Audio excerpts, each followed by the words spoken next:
You don't have to if you don't want to either. Yeah?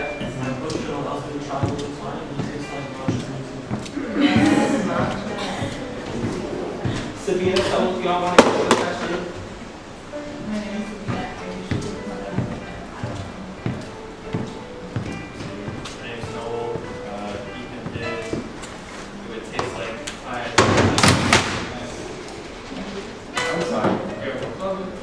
Tastes like Thai tea and give me the ability to know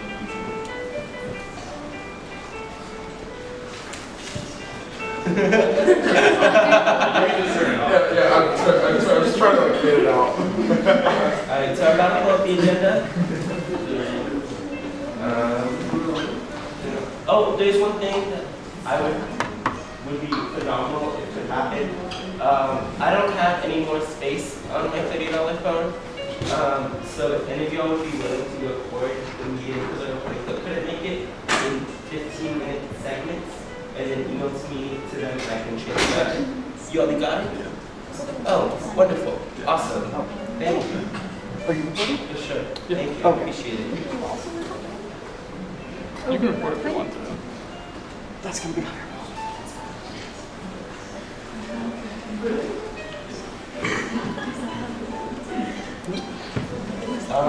So we probably definitely don't have quorum, which is great. 10, 11, 12, 13, 16, 18. Oh, we're not actually that far off. Quorum is 22, and I believe we're at 19 people, if I count exactly.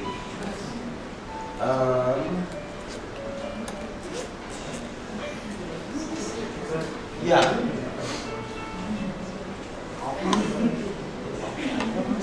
I got it.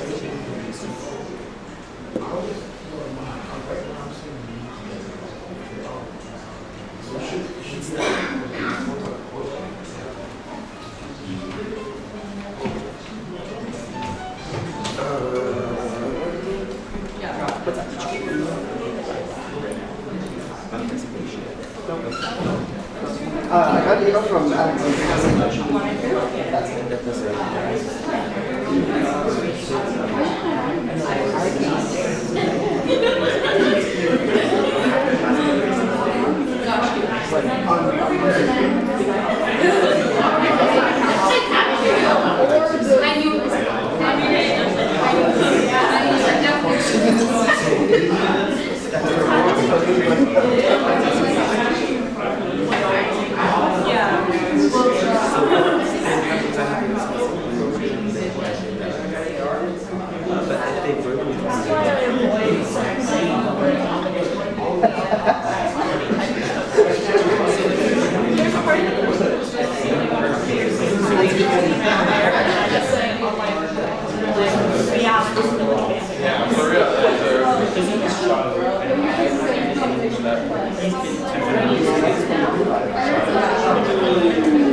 Yeah.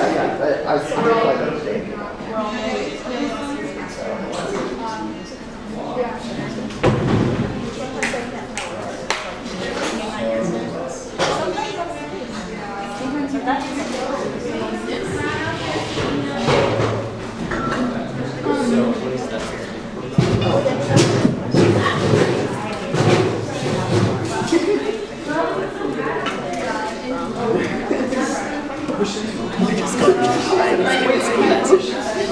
It's so bad.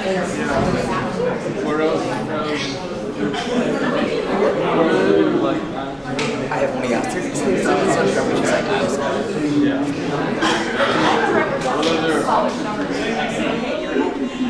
much. Probably should just have it like here. Or just face mask. Yeah. That's like offset off the SUA office.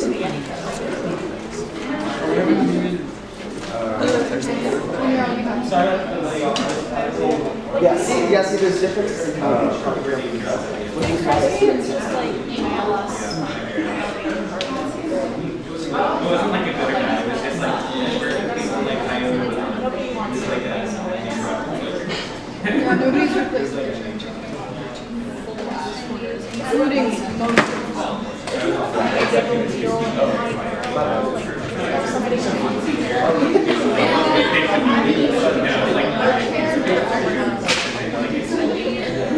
So I'm just, I think why was this so nobody just told me. Jump into the announcement. No, it's not.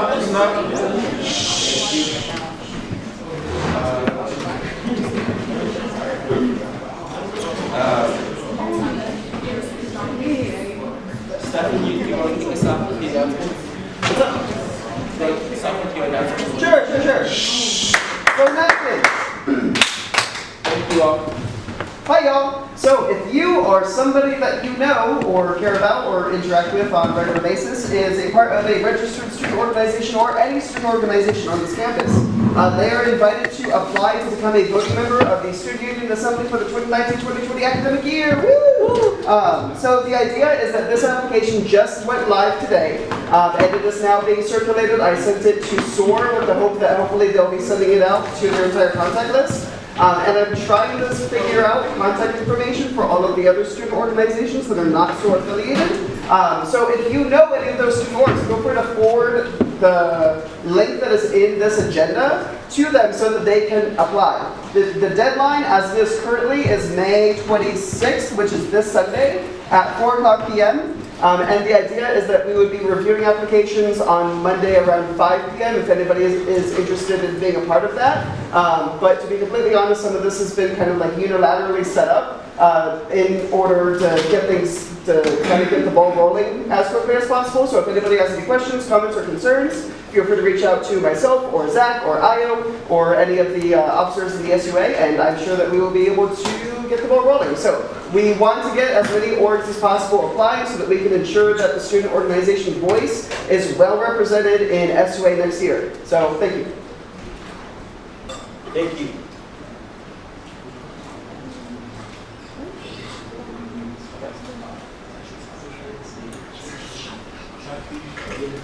Okay.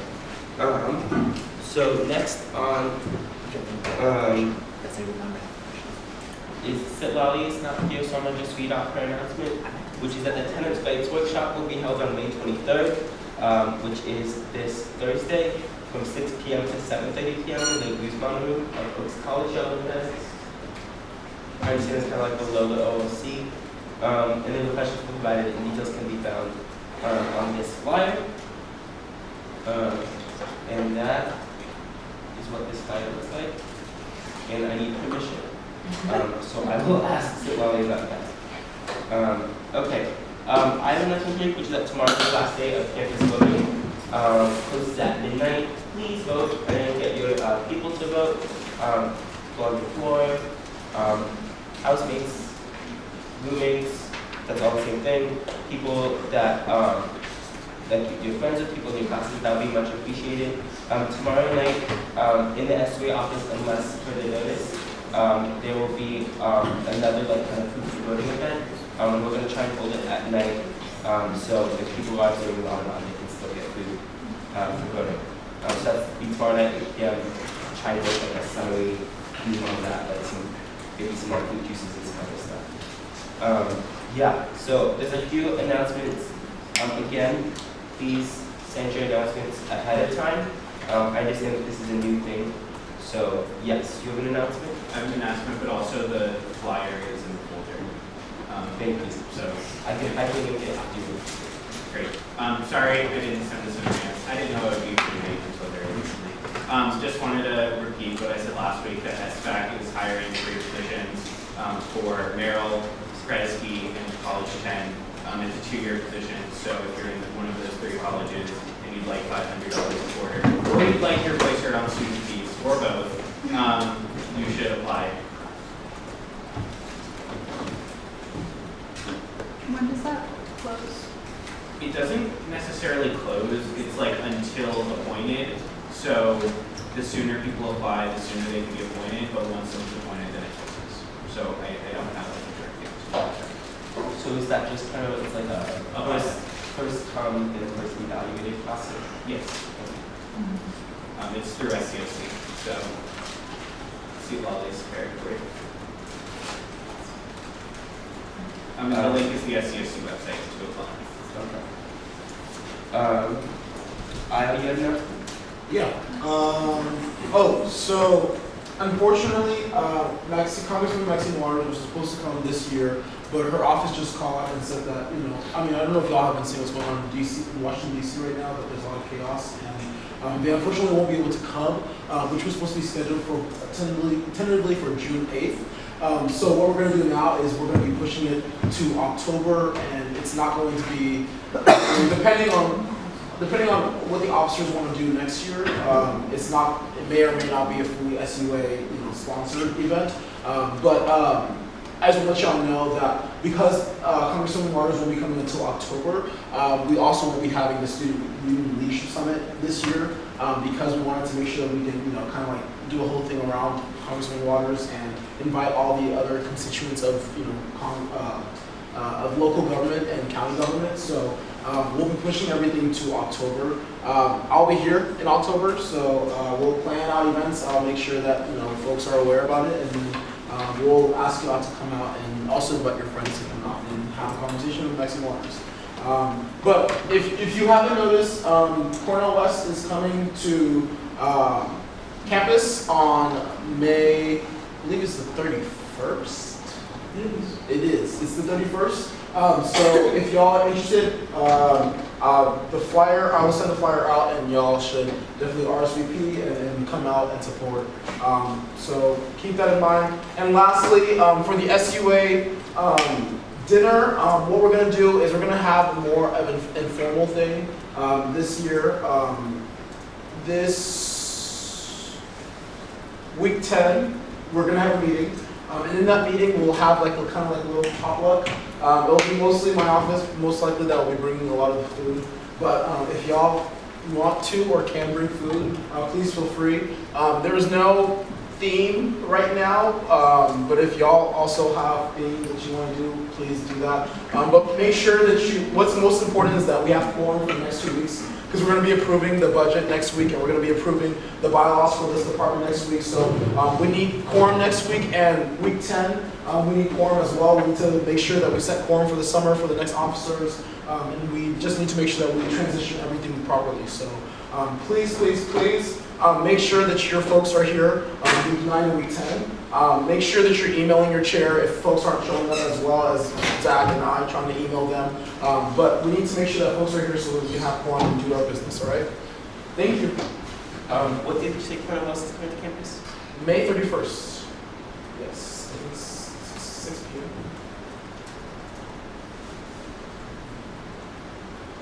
Do you know where? Yeah, I'll send the flyer. Okay. Yeah. Okay. And then, Last day of voting is tomorrow, so make sure you guys know this is the last stretch. As of today, we have 24.7 undergrad and 24.1 in total. So if you get that 25%, at least, but we get that our minimum. So please make sure you go back to your spaces and just make people vote.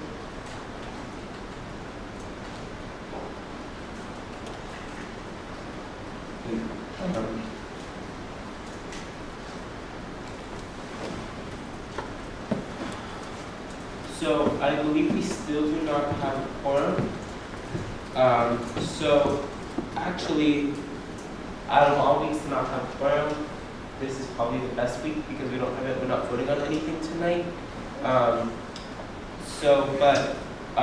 would kind of like try and get like a general feel of the room on continuing with presentations, and then I can still type up minutes for this meeting, even though we don't have more people feeling okay about that, as long as we don't vote on anything. Okay. Anybody vehemently opposed. Oh, not vehement, just opposed. Right. Hard extreme like that. Alright, so we have the Student Services Hub key left under presentation.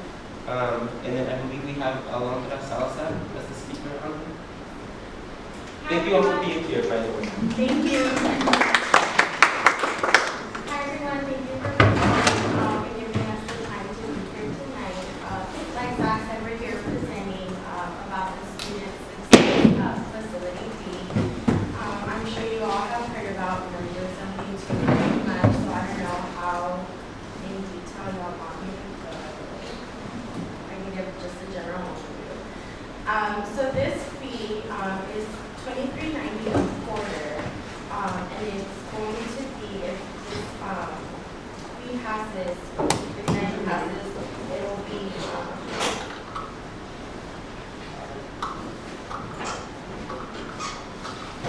part of the current fee renovation project. I'm sure you all are aware of that as well.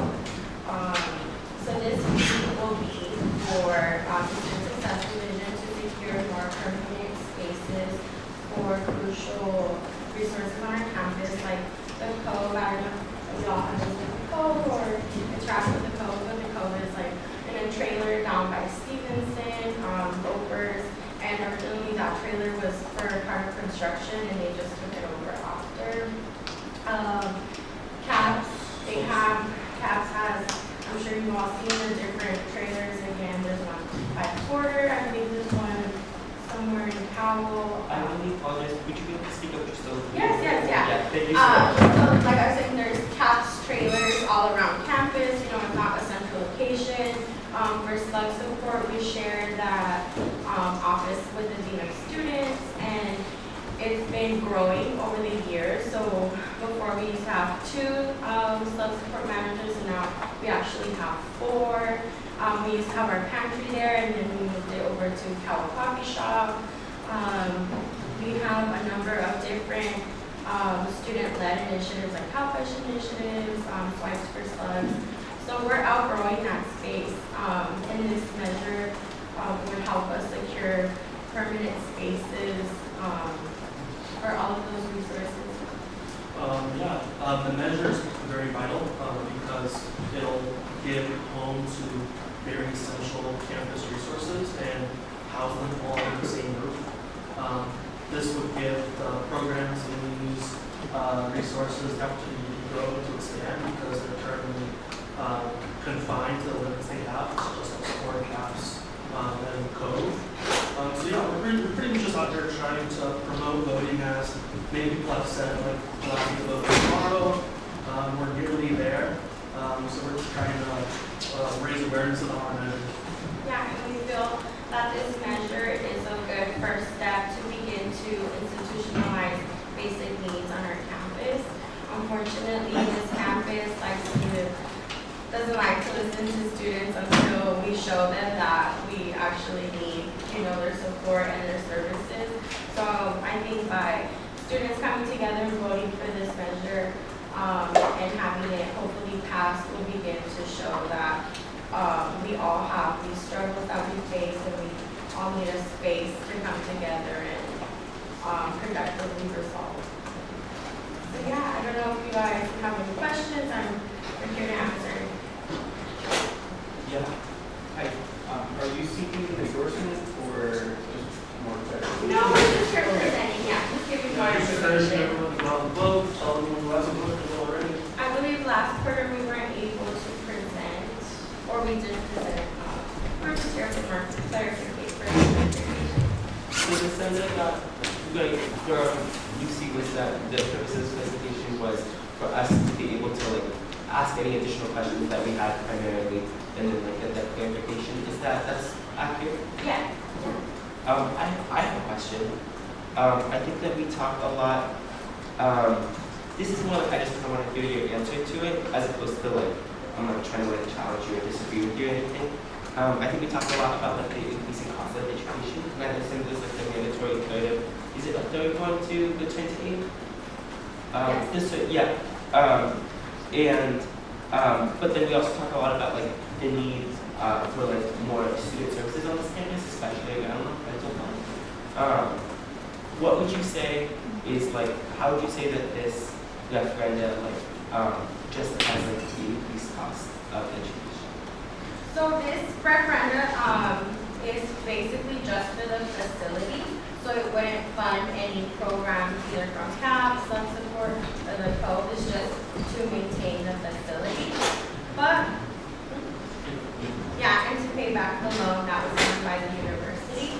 But with increased student educational costs come obviously many different struggles and challenges that students face.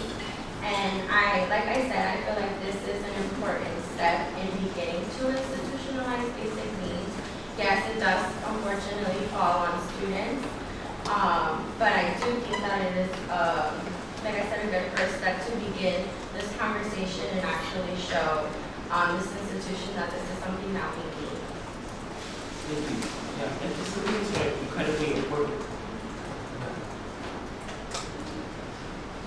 Yeah. Has there been an effort made to like get the school to just give you that space? Because like Yes, I don't understand why you have to pay for it if it's going to be built anyways, and that was one of the reasons I didn't support this in Kresge Parliament, because I know that you have like another year to pass it, and I wanted to see you like try to get that space, because I don't think you should have to pay for it.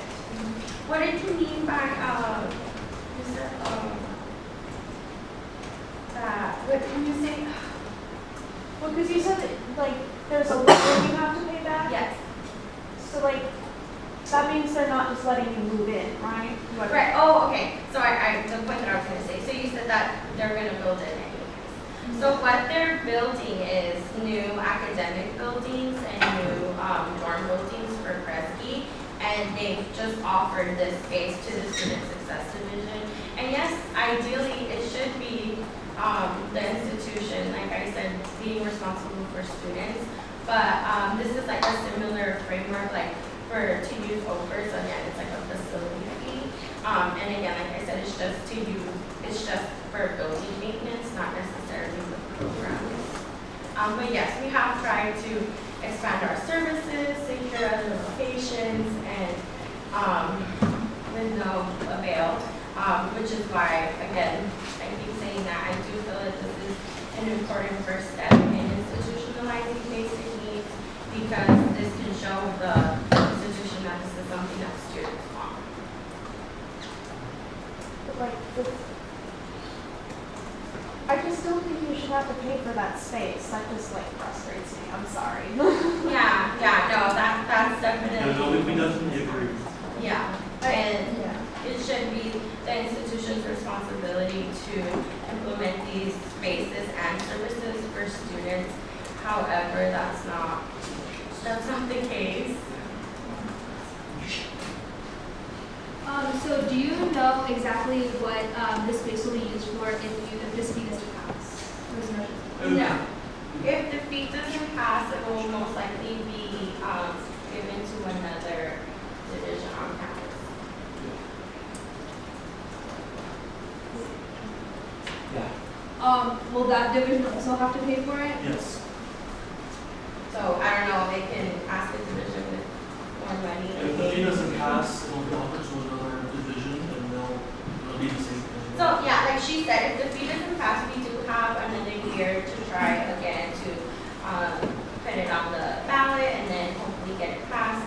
And then if next year it doesn't pass, then our offer, that loan will be revoked from the Student Success Division, and it'll be given to another division.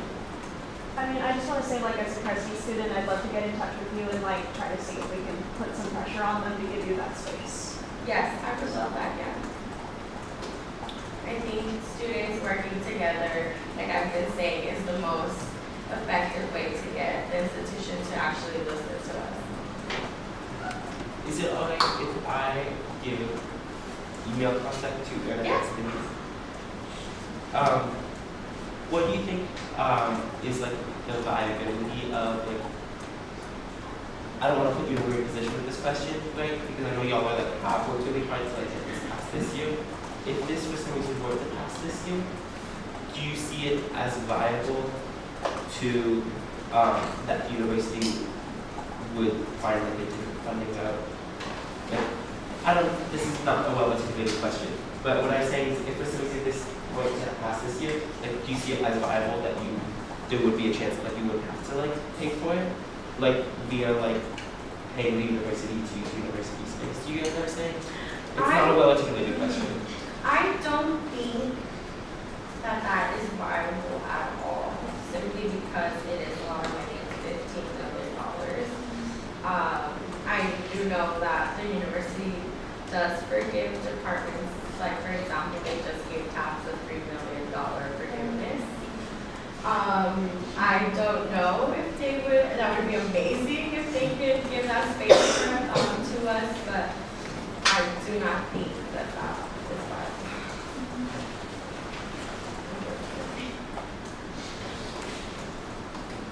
Any additional questions? I have another question.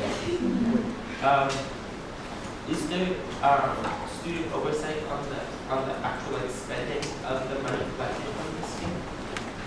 So it will be just, there will be but there will be like an SBAC kind of.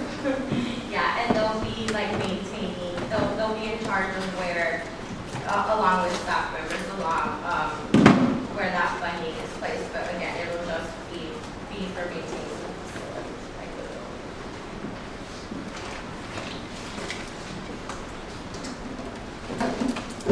Yeah, is that a question? Seeing no additional questions, thank you all very much for taking the time to be here.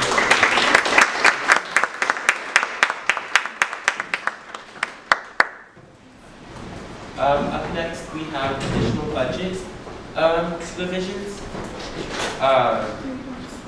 And I will be the primary speaker on this one. Let me pull up this budget. And then I will start. So this budget was presented last week. It'll be voted on next week. Today we're kind of collecting additional input. Please, if you have additional input and are able to provide a source of funding, like you're saying, like, I want more money in programming, maybe like a way that you can pull from the money. It is like a very zero-sum game, like this budget. So I will be taking staff and we'll be answering questions. Is that one? Okay. But let me just open by saying that this budget, the reason why it's such a finicky budget, that's a good word, is because currently the InfoView report that we're receiving, InfoView is basically where we get all the updates for the SUA, like how much we have left and how much is expected. Well, my office has to create that expected value, that expected revenue that we will be seeing for the carry forward. And because we're supposed to allocate and kind of like estimate how much money we can expect for next year's carry forward, there's consistently changing fees. There's fees that's coming in and there's fees that's going out. We're still getting summer fees that's coming in. We're getting unprocessed lineans, which are basically like funds that weren't used by folks. So it comes back into like our budget. And so that gives us a very changing estimated revenue number. So what we're doing right now is we're going to continue conversations as if everything is normal in terms of the revenue budget. What I've done is I've just, replicated last year's revenue number to this year, applied it to this year for now, since that's how much was expected for last year. I'm assuming that we're going to get the same amount this year, and then it may change next week in terms of the revenue number in particular. That may put us at a surplus or at a deficit, but if it does end up putting us at a deficit, instead of me going in there and immediately changing things, I'm just going to create a list of recommendations of things that should be changed, and then y'all can decide on what recommendations will be ultimately approved. But again, we are aiming to approve this by week 9, because week 10 we have to go through a lot of conversations about organizations being in SUA next year, and It's going to be a little bit of a conversation. It's going to be really important. So we have to really time check everything and do things accordingly. So I'm going to be taking questions, further questions about the budget, any clarification questions. Maybe if y'all want to share maybe a few things about what your colleges said, and then next week we can get really into it when we're actually going in. But yeah, go ahead and take questions. Yeah. So I think, maybe I heard this one, but I think last week you said you wanted to create a new paid position for someone to take information about the housing crisis. Mm-hmm. Is that in your budget right now? So, yeah, so it was in the budget, but what I did was I zeroed it out for now, and I put it in programming because folks weren't comfortable with that being there until I presented the bylaws. So since I'm going to be presenting the bylaws this week, I'll move that 3,600 back into that line item for next week, since y'all know what that means. Yeah. One thing that we talked about in Stevenson, and I know we talked about at the end of last week, was increasing the programming budget for the Elections Commission from 3,000 to 4,000. So that was something that Stevenson. And do you have a proposed, since there is no, that's what also makes it really hard this year, since there's no programming, like, do you have a proposed place where that would come from? I have not thought about it, so instead of yes, it's something I would say no. Okay. Additional thoughts on the budget? Yeah.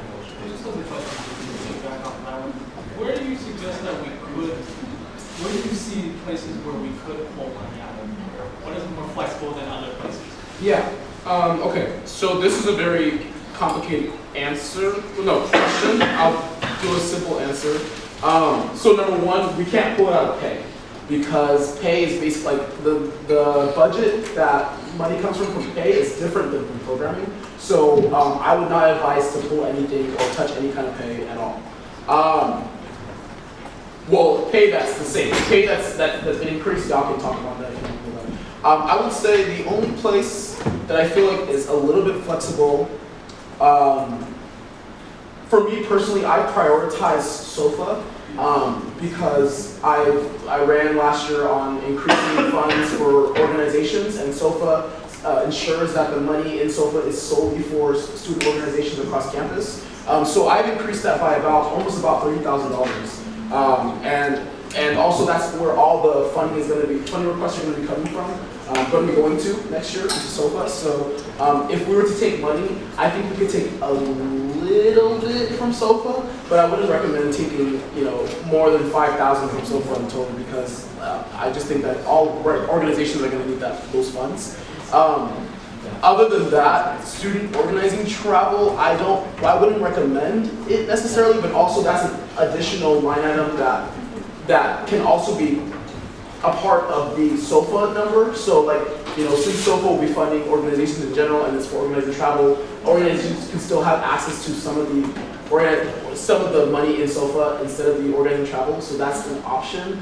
But I would advise cutting that line item completely. Again, this is if we're dealing with deficits. Money has to come from somewhere, and I would advise if anything,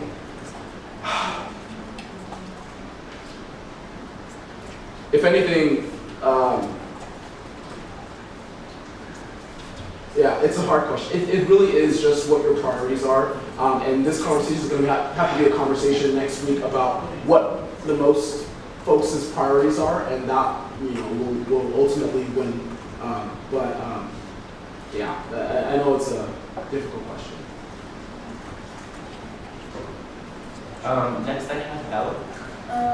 So I'm just confused because for programming, since we moved all of our general programming out and put into SOFA because we said we're not funding anybody, there's nothing in programming, but then you put the 3,600 in programming, so literally we only have 3,600 in programming, using especially for outside people, because they're going to be like, why we only have 3,600 in programming? So we might have to figure out what that is. What is the purpose of putting the 3,600 in programming? Yeah, so the purpose was mainly because folks felt uncomfortable with the position that I created and that's going to be the bylaws that I present today. In the bylaws, they felt uncomfortable with that being there without them having an ultimate presentation on it. So what I've done was I just basically zeroed out that specific line item and put it in programming for now until I present the bylaws, and then next week we're going to come back and revisit it. And then if we approve the bylaws, then we also approve the pay for this folk, and I'll move that 3,600 right back into the environment. What happens if like we don't approve the bylaws, or we don't approve that position? Does that mean that that 3,600 is going to stay there? Well, it will. I mean, we'll do something. If it doesn't approve next week, then it have to approve week 10. Why can't it be under like an intern under the office of the president, since they have 2 interns that we can use for whatever discretion, or any of the officers that feel like they want to do it next year, and like they have that discretion of that intern. That's definitely an option. The reason why I didn't do that this year was because I remember the whole issue with the EVP office losing an intern last year, and what it means for SUA to decide whether an office needs an intern or not versus that officer in particular. So I don't know who the next president's going to be. I don't know what their plans are for next year. I do know that this year I needed a lot of my interns, but if I would be president next year, I would definitely have somebody who's running this. So I think an option could be that the president takes up that intern. So the president has, sorry, I cut you off. So the president has an extra intern on top of the 2 interns that they have. Bella, after this question, I'll ask the put you on there. Yeah. So the president wouldn't have an extra intern because the way the bylaws are written is the chair or the director of this department isn't necessarily an intern under the president. It would just, that money would be going from the president's office. Okay, yeah. Well, I'll wait till the bylaws. Okay. Adam? Hi, I have an answer to your previous question first. So there are 2 places that I'm looking at that I think could be pulled from, but I do have questions on one of them. The first one is the SUA retreat, because right now there's 2,700 there, and as great as SUA retreats could be, that money could be better spent giving it back to either promoting elections or SOFA or other things that are probably more important than like SUA having a nice picnic. The second thing that I could see it pulling from is the increased office supplies. Last week, I thought that you said that was going to be for printing expenses, but there's already a printing copy expense line item, so I'm confused what the office supplies expenses would cover that needs $2,000. I think this year was 500, so jumping from 500 to 2,000, if that doesn't include printing, seems like a lot. So if we're pulling 1,000, I think we can definitely pull from some combination of SUA retreat and office supplies. And even if we don't put that in elections, I think those could both be pulled from anyways. Also, I strongly am against what you said earlier about the organizing travel being high. Thank you. In terms of the question to Adam? Yeah. Okay. Perfect. Actually, I do have also a question. Because I like, see the first one, you're talking about the SUA retreat, and because the numbers exactly from like so much resistance from this year. So that's why we put that much like the retreat part. But we don't need to spend that much, is what I'm saying. Like, even if we spent that much this year, that doesn't mean we need to spend almost $3,000 to just like treat ourselves. I'm not gonna be an SUA next year, but like that seems like a bad use of money. You know, we have to like be aware that like so many people like also right? Let me jump on this and say that if the retreat is something that SUA would like to cut, then that's definitely up to the SUA if y'all want that. The reason why I put the retreat there is because we got feedback after the retreat that we hosted this year saying that folks wanted to have a regular annual retreat.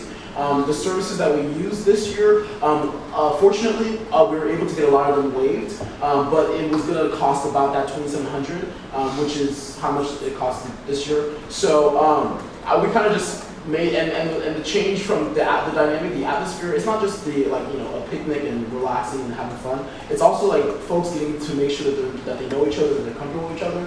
And I wanted to see if we wanted to institutionalize that.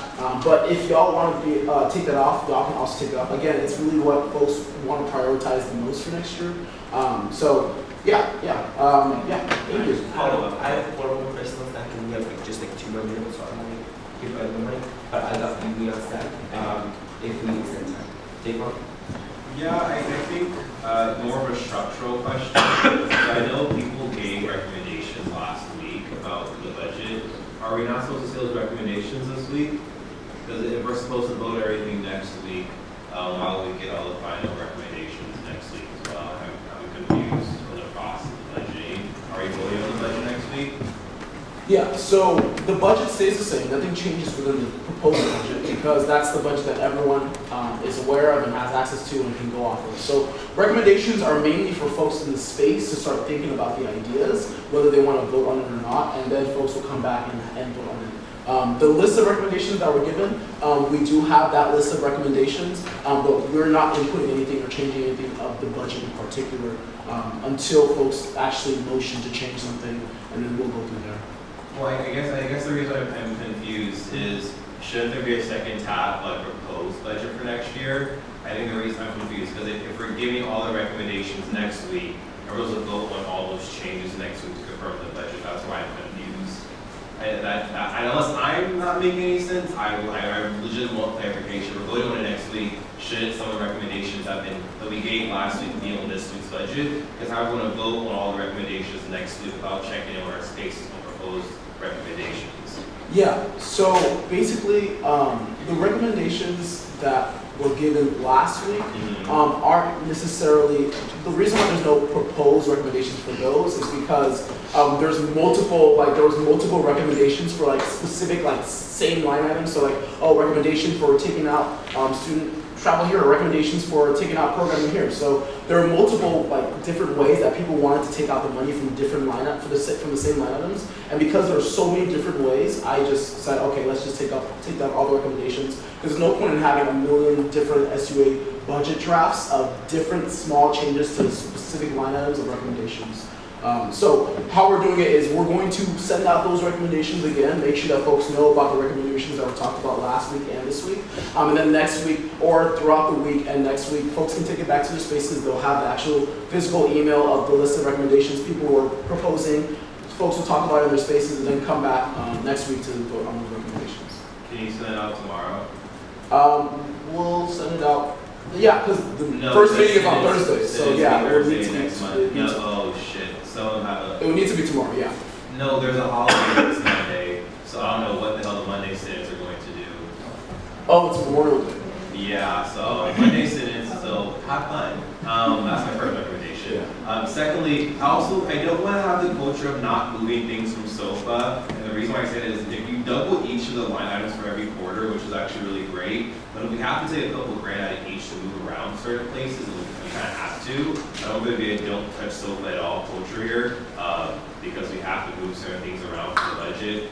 UCSA's dues have just been increased by $4,000, and those are going to have to come from somewhere, so I don't want the culture not taken from SOFA to be ingrained, because things have to be moved around eventually. So I kind of want that to put out the open. So yeah, that's what I have to say. So we are out of time on this agenda item. We do have quorum now, so we can extend time. Yeah. Motion to extend by 10 minutes. I have a motion to extend time by 10 minutes. Kobe, do you have 10 minutes? Yeah, I have to leave at like 10:30, so. We should be all good about that. So I have a motion to extend time by 10 minutes, second by Regina. Are there any objections? Alright, seeing none, Adam, do you want to respond? And then Devon, if you have additional follow-up questions, I'm gonna put you at the bottom of ours. Yeah.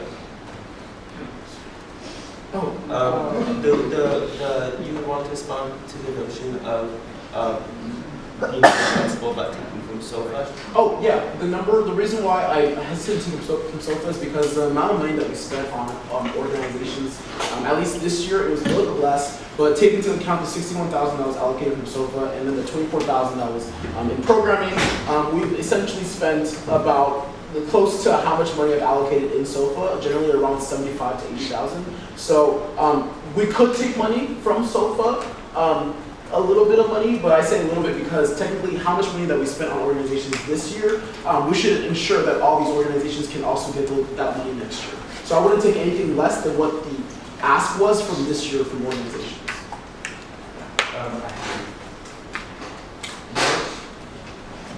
Yeah. just to respond to like a previous thing on the retreat, like if y'all want to decrease it, that's cool, but like in my opinion, the retreat, the point of it is like to help improve the climate and culture of SUA and like not just to sit and eat. No offense, I probably wouldn't go if it were just to sit and eat.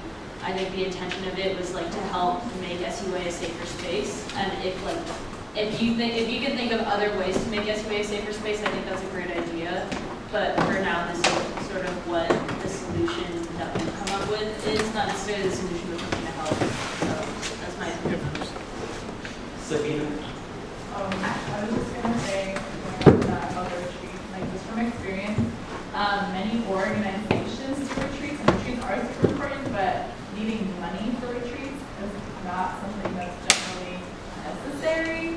Retreats are a lot cheaper than that, so I don't know what that money is specifically going to be used for. So I'd like to see a detailed line item budget of what the SUA retreat is going to be spent on with that money, but also just a recommendation to not use that much money for SUA members, because as far as I know, that's basically taking away money from other students, and that's giving yourself money, and I haven't seen enough work or care or need for that currently, so no offense, but I don't think that's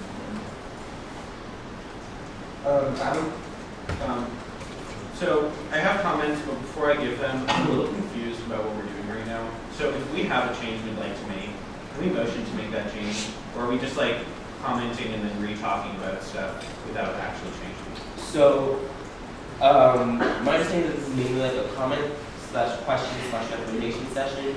If you want to change the actual draft of the budget, you're not approving anything tonight. I don't see why you couldn't make a motion on that. Of course, everything's going to go under another round of approval next week. But if you want to change this document that we're looking at, but I don't see a reason why not. Great, then I reserve my right to make a motion. Okay, I'm sorry. I also want to take the budget if he disagrees, so I'm going to just give him a chance. It's not that you can't, because you still can. Because like I'm sure there's multiple folks in here who want to make different changes to this budget. The point of today was for folks to be able to talk about the different ideas and recommendations that have been talked about last week, and the ideas that people are bringing in this week to be able to make an informed decision next week. So I think it'd be more efficient if we just close discussions, if folks have no other conversations or comments about any recommendations for the budget. If we wait until we get that list of recommendations from Raphael tomorrow, we take it back to our spaces, and then the next week we then start changing motions and stuff just to be much more efficient. So I guess because I still have, you can still make a motion, but please keep that in mind, I guess. Yes. I'm still going to make my motion because on Monday, there are 3 Senates that don't have meetings. So that point, like, they won't be meeting anyways. And also, it'll just happen next week where we talk about the same thing, and because it's not changed, then we'll just be wasting some time. So I reserve my right to make a motion. At the SFAC event last week, we spent about $3,000 and we fed over 300 people. So I don't know why. I don't know how many people are in the space, but that many people is like almost 3,000 as well. So I am motioning to take 500 from the SUA retreat and 500 from the supplies, or the office supplies line item, which to my knowledge as of now does not include printing costs. I'm not really sure what that line item includes, but which is why I'm not really sure why it quadrupled. So 500 from both of those places and adding it to the elections budget from 3,000 to 4,000. Thank you. What's going on with the people? Because now I'm going to take that. That's slide. Put a slide to the right. It's I see. Okay. So you said 5,000 from 500 from SUA retreat and 500 from office supplies. Yes, those are lines And 202 into where again? to the election. So from lines 202 and the line after 336, which doesn't have a line number, going into line number. Looking for it. One moment. Elections budget is that's currently at 3,000. Okay. But I don't. I just saw it. I just checked it right now.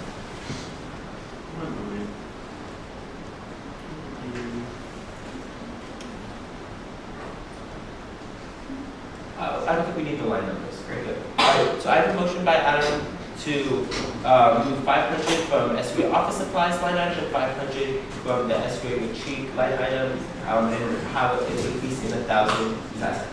Have an increase in 1,000 to the election programming budget, starting from 2,000 to 4,000. I have a second by Regina. Are there any objections? Yeah. I have several objections to this. So first of all, there's a lot of senates that are meeting this week, and I think that they do deserve to have a chance to listen to these things. For instance, Maryland government did not meet last week because we had a town hall for our governmental elections, and so therefore this week will be the only chance that we have to talk about this. I think that it's really important to just give us that extra time. Additionally, there are lots of changes that I have a feeling people want to make, including myself. And so just waiting and having them all compiled into one document so that we can all look them over and then decide next week when we're already planning on doing that makes a lot more sense than just like short-circuiting the process and like moving on. This is a really important thing that we're doing. We're setting a budget for an entire year. Which is like a really big deal. It's something that should not be taken lightly. It's something that should not be rushed, and it should definitely not skip over people who may or may not have a chance to like listen to it or like see it. So even if it just gives us another week to like tell more people about it, that's important. Does not make sense to try and like go faster in this process. It doesn't actually benefit anybody to go faster in the budget making process. Yeah, so those are my objections. Any discussion? I can just move all the people that were sat before into this discussion. If you have something to say about this motion, is that a thumbs up? I got you. So, yeah, sit Lally. And then Eric, would you like to be put onto this new staff? Dave, would you like to be put onto this new staff? No. Okay. Okay, sit Lally. I just wanted to hear Iowa's explanation on why the supply section got split there. Yeah. So that was a direct question. Okay. Can you repeat it a little bit louder? I'm sorry, I had trouble hearing you. I wanted to hear Iowa's explanation for why the supply budget got bigger.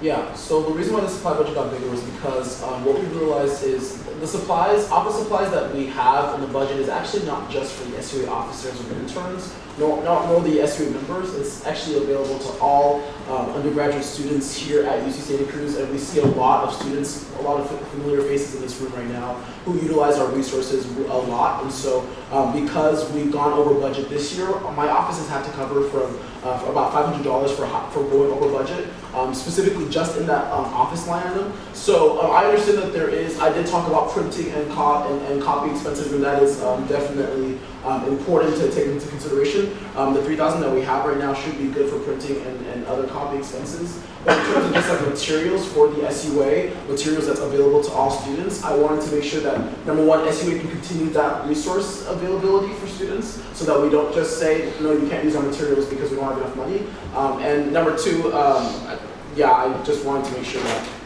we have enough to not just provide resources for everyone else, but also to expand any resources that other organizations or other SUA-related entities want to be able to use. So I would highly recommend that it be separated, and that if y'all want to vote for the retreat, we can. But I don't think that you should go for the retreat and the office supplies anymore if you're going to vote for anything this week. My overall recommendation is that y'all don't vote for anything this week. Okay. Next I have Eric. I just have some questions because I don't know what elections programming is. Like, what does that fund? That fund's basically like we have had some like food for voting events. We put flyers. We commissioned somebody to design flyers. So this is SUA. Food for the debate that all came out of SUA.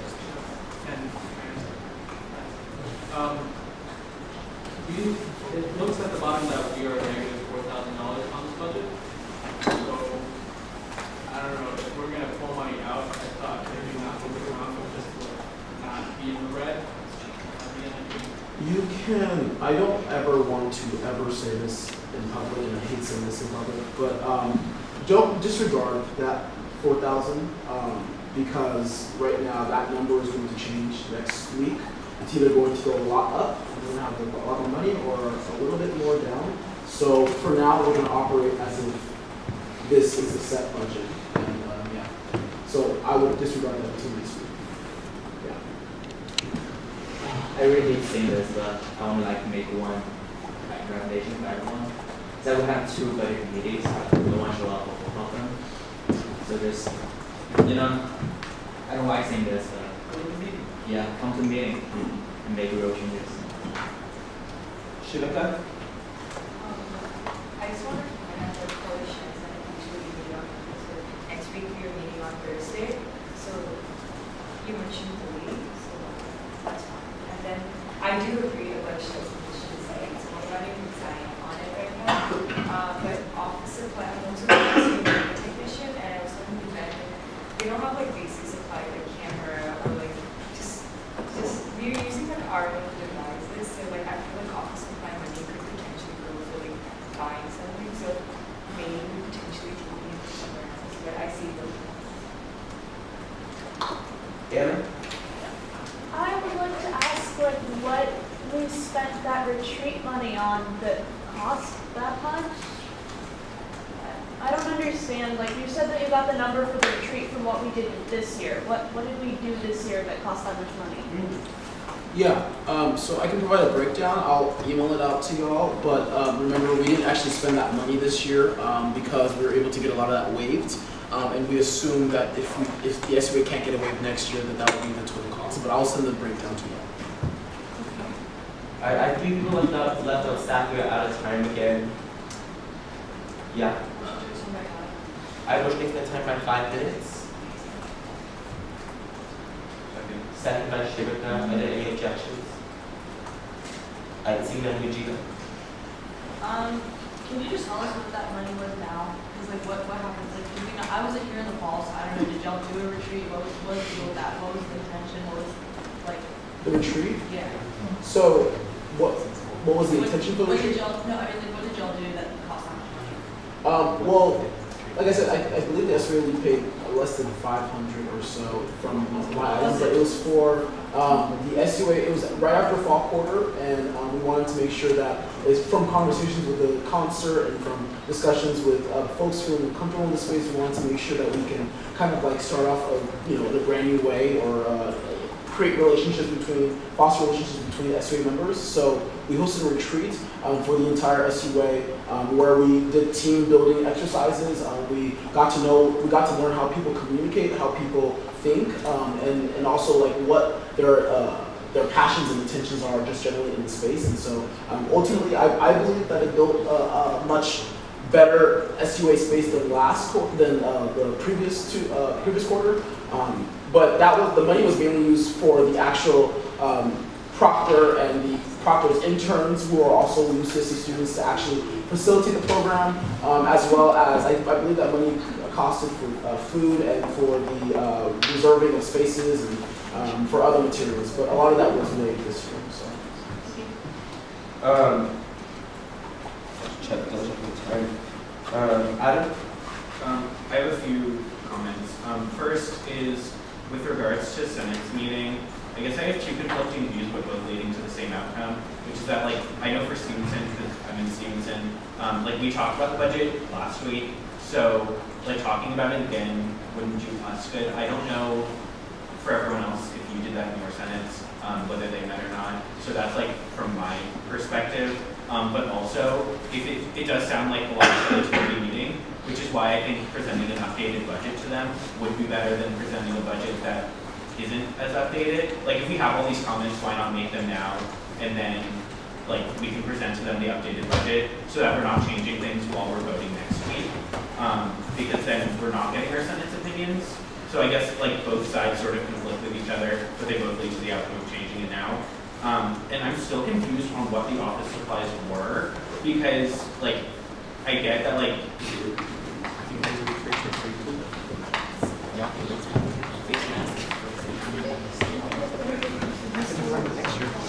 elections programming. All those in favor of this motion, please raise your hand or clapping. Just to recap, the arguments for and against this were pretty much as I understood them. One, it would be simpler to not make motions preliminarily and then just deal with everything next week. And there's also an issue in discrepancy of spaces meeting time. But then another side talking about how it may be more efficient next week if we were to make motions now, so we don't have to repeat this process next week. All those in favor of this motion? Is that a hand? I have 4 in favor. All those opposed? Yeah. 6, 7, 8, 10. I count 11 opposed. So the motion doesn't pass. And we're moving on to the next agenda item, which I believe is Stefan. Is you? Actually, I'm sorry. So we never approved the agenda, and now we have a quorum. So now we can, which is wonderful. Thank you all. So there is one thing to add to that, which is Colby contacted me about what would the title of the agenda item be? I have no idea. It's actually for a VC that's supported by presenting a BSU document supported by other Big 5 organizations for about 10 minutes. That's something to keep in mind when when approving the agenda. Are there any motions regarding the agenda? Yeah. I motion to add 10 minutes for the bylaw, for the amendment, document review. Okay. And where would you like to add that? We'll put it after Ida's bylaws. After Ida's bylaws? Okay. Sure. Do you have that document ready by the way? Oh, sure. I appreciate it. Thank you. Okay.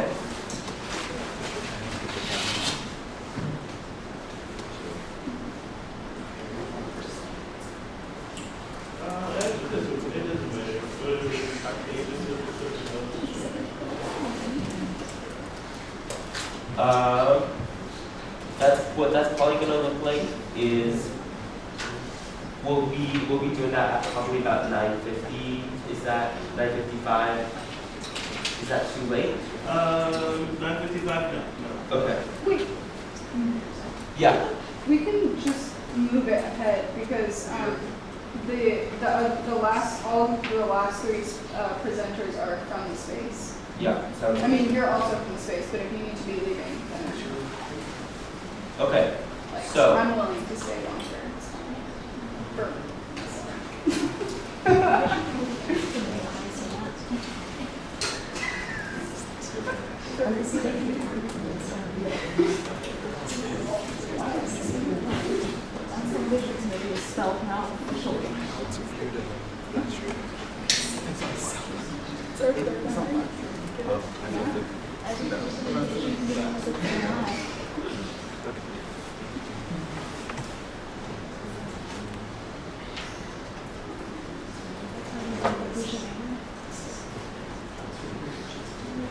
do you prefer Kobe writing or Xavier writing?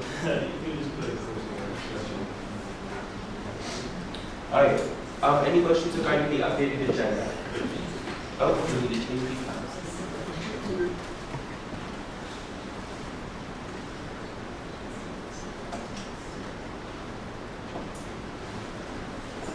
Zach, it's already 9:15.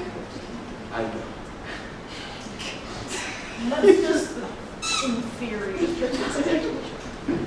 Any motions regarding the agenda? Yes. Motion to approve the agenda. I motion to approve the agenda made by Emma, seconded by Anna. Any objections? Cool. Now I'm going to put the minutes.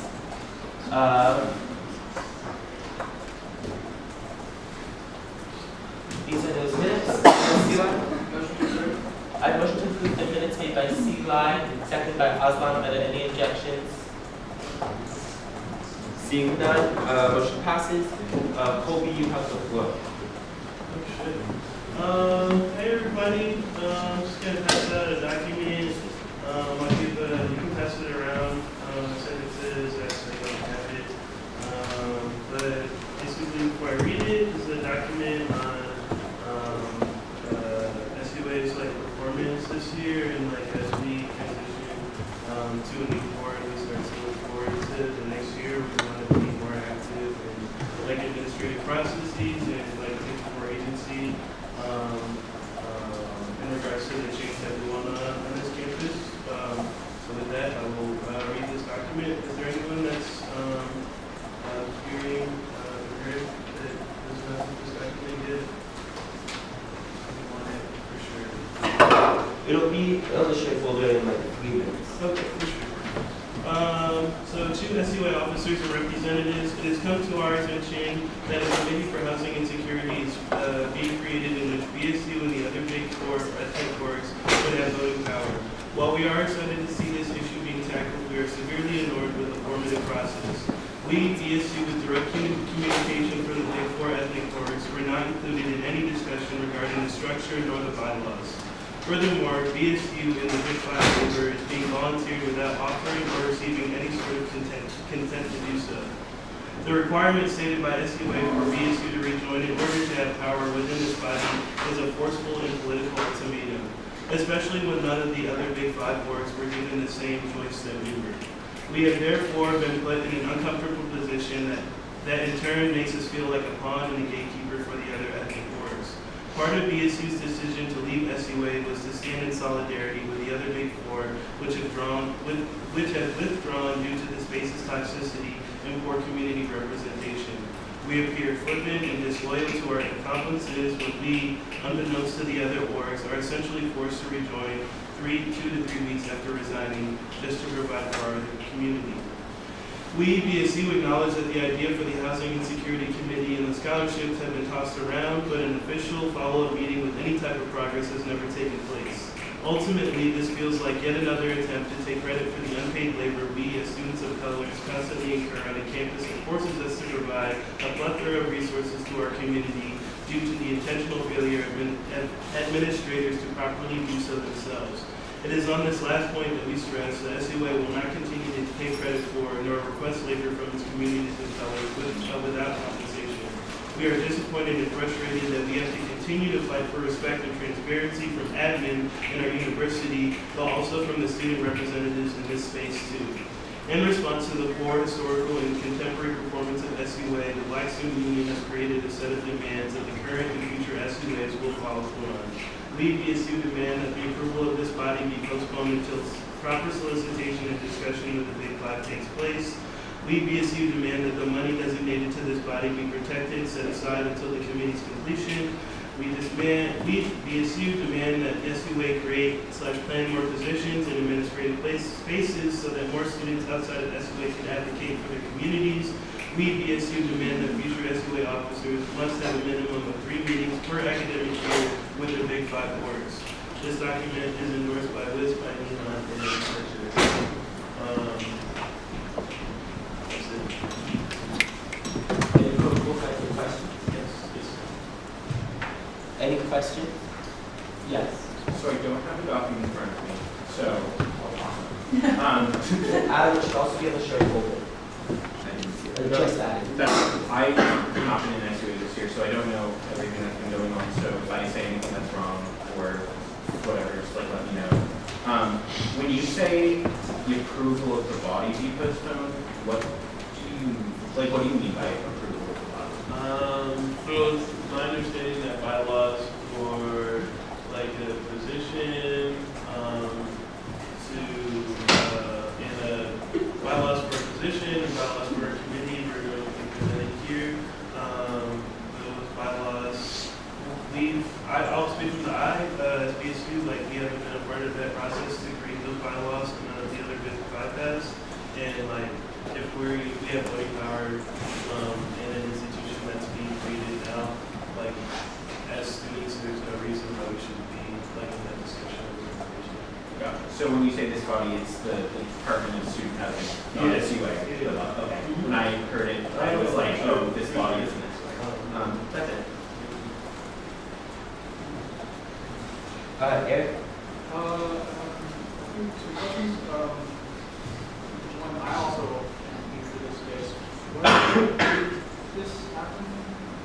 we created the department? Would you like to take some off that? Would you like to give this one to When did we create this? Where did we create this? Yeah, so I think this is in response to the department bylaws that I'm about to present today. I'm going to leave it at no comment for myself for now, just because a lot of what was said here is actually explained in the bylaws, and a lot of a lot of the concerns and issues brought up with the Big Five orgs. There's going to be a meeting scheduled for that conversation to happen, but unfortunately it couldn't happen until we finished the bylaws, and unfortunately that couldn't happen until I finished my conversation with the Dean of Students Office to make sure that this department can have as much autonomy as possible in the first place to be able to make its own decisions. So I had to create a memorandum of understanding before we can present these bylaws today. But I think I'll go through it, and if y'all have more questions with the bylaws later, then we can definitely revisit this. Bella? 2 questions. One for, I know that's just a question for, like, has the Big Five orgs, like, is this even, like, I guess, like, was it addressed why, like, it was only the Big Five orgs in the committee or things like that? Because it's not just Big Five that's affected, it's the whole community of UCSC that has housing issues. So I don't know how that makes sense. I think that, like, yeah, it's important to have them included, but I think we just need to, I don't even know what the bylaws look like right now, actually, so I'm on the same page. Yeah, like, yeah, can I, like, point of information, sorry. So it's going to be 10 seats, 5 are going to go to the Big Five, and 5 are going to be appointed by SUC. Yeah, and like a lot of the questions that people have are going to be answered. second thing,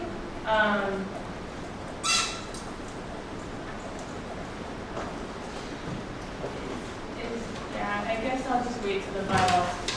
I'm really confused about everything. I wasn't even told. I was even told as an officer about this. Actually, can I just address that? This is Wait, part of Sila, the can you speak up a little bit? This is part of the housing fund allocation. So this is not like SUA's money, it's the office of the president's money. And why is it the office of the president's money? Because he's the one that applied for it. Do we know? Okay. I'm gonna need to like put somebody on staff real quick or something. I just think I have people that are trying to talk now and get like an equal balance too. But I got you on that, Chase. Yeah, we shifted to the bylaws, but the conversation was brought up about, specifically about the Big Five not being included in the conversation, and I want to go back to that. The second thing, do you have the MOU that you wrote with the Dean of Students? It's not completed. Okay. That's the reason why it's, Yvonne? Yeah, I like to have questions. So when exactly are these bylaws due or need to be sent to DOS exactly? Because if there is no set date, I do not know how possible it is to get all this fixed in the next 2 weeks. I have no intention of being here during week 10. I would not expect anybody else that's space here during week 10. So I'm very curious on timeline and deadlines, because if not, I hate to say it, but some things have to be waiting till fall. I say that only because we have a very short limited amount of time to include these folks in these conversations. So I'm kind of curious on when exactly this also be sent to the student's office. When you bring up DOS a lot, so when does it need to be sent to them? So you get a timeline of when this is due.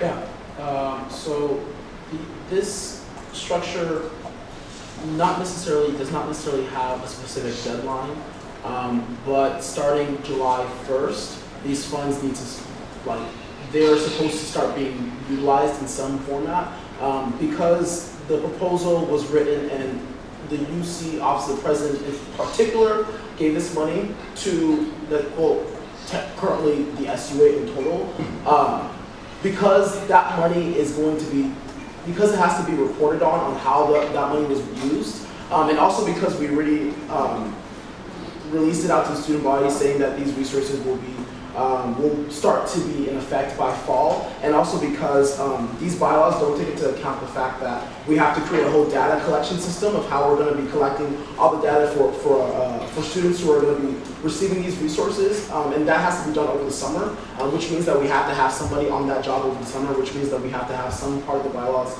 approved over the summer. Because of all that, that's why it has to be approved by this quarter. So we can have conversations, and I don't mind going into conversations and explaining and answering things, but it does need to be approved before this quarter ends. Hold on. So I wasn't done. So what you're saying that start being utilized as early as July 1st. In our power to like adopt or not adopt it, I think this is the space that we need to take regardless of if it's adopted or not. So I think that it is already incorporated as it can be. Does that make sense? Wait, just the basics real quick. So there are demands in a lot of you. So the idea was, come to space. These would be adopted. Okay. And then it would take the actual steps there. Thanks for correcting me on that. So then I reserve my right to make a motion, and I'm gonna motion to adopt these, I think before it's presented. Before any fault, like, before these are presented, everyone who's involved should have a say in it. Specifically, something I noticed was that, like, not to get too into the amendment itself, but SUSC has paid people who sit on committees, but the way it's worded here, the Big Five wouldn't be paid to sit on these committees. So if they're like the same work, then that's like pretty fucked up to pay people for the same thing and then not pay others for the same thing. That goes into the motion, or into the amendment a little, but either way, I motion to approve, or adopt these demands. Is that, Yeah. if that's something that I can do, or, Yeah. I don't know. Hold on. Yeah. So is that a second? If I can, Is that a second? Alright, so I have a motion to adopt these demands, a second by Anna. I got you. So usually we would have a week between presenting and adopting a resolution. This seems different to me. I don't know what the intention is there. Stefan, do you know anything about this? So in this particular case, I will say that I think it falls outside the scope of a lot of what we have in the bylaws. So just this is my opinion out here, my like parliamentary opinion, is that this would become a binding resolution if we approve the motion, which would prevent that the body would not be able to be approved until proper solicitation or discussion with the Big Five takes place, or the SUA motions to override its previous vote to adopt this resolution. So it would basically mean that we adopt it and we bind the SUA to it unless it conflicts with the governing document. Okay. If that makes sense. Do you have anything on like waiting a week or not? It's not really a resolution. I wouldn't recommend waiting. Yeah. The purpose of waiting a week is always been to edit the resolutions, and this is not an edit. It's not a resolution. Yeah. Thank you. I stick to the motion. Yeah. If needed, whatever the bylaw is, not wait a week, I do that. Yeah. Got you. Okay. I don't think it seems like waiting a week would just be adding type of nonsense to this. All those. So, is there any objections to adopting these demands? Yeah. Just because what Io said like earlier that he's going to present these, I think that we need to first know like what's it. At least that's what I understood. That there's going to be a presentation on the bylaws of this committee. So I'd like to hear those before we decide to agree to this. Okay. We're now moving into discussion about the motion on whether or not to adopt these. Cody? I see you, I recognize the fact that you want to see IO's bylaws. IO's bylaws were not created with the Big Five, and they include the Big Five. There are a lot of like unethical things that we're describing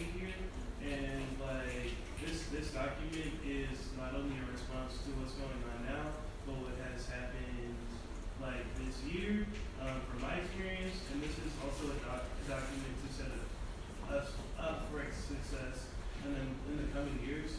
I know we come here in this space on something like aggro, the place is toxic, but at the end of the day, we just want to help our communities, and we cannot do that when the SUA, the body that is supposed to represent the student population, in our being a network opinion, does not do that job correctly, or historically recently has not been doing that. And this is a reaction. So I would wish that you would not wait, but that's just we responded to. Okay, I got you. I'd like to echo what Mushmi said. Again, I do respect and hear all of the sentiments that were expressed in this letter, but I do at least want to present and show y'all exactly what it is that we do have, because there is also information in the bylaws that does cover a lot of the issues here, like in terms of the pay, which is supposed to be by SCOC, in terms of the actual, requiring Big Five orgs to participate, which it doesn't require them to participate. I can clarify once I present, but I like to at least present before we start voting on anything. Adam? I think that it's important to note that the reason why, in my opinion, and correct me if I'm wrong, but the reason why this was presented is because the people within the document aren't being, they haven't heard what it is, so why should we hear it before they've heard it when it involves them and not us? So I think to your point, that's exactly why we shouldn't go over it first, because they should hear it before we hear it. So I think it's sort of like the exact reason why this is brought up. Yeah, I agree. So,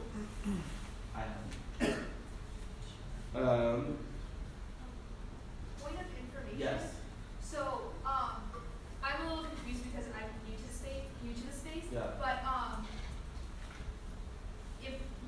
if there's a presentation on the bylaws, and then we can also vote upon this after that presentation, correct?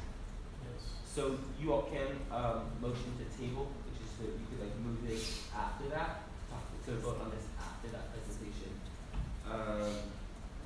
I get that point. I would also recommend you to consider the previous speaker's comments as well, because I think that's directly in relation to that. But if you still would like to move forward with that, you can motion to table. No, I just wanted to inquire procedural wise. Yeah. Anna?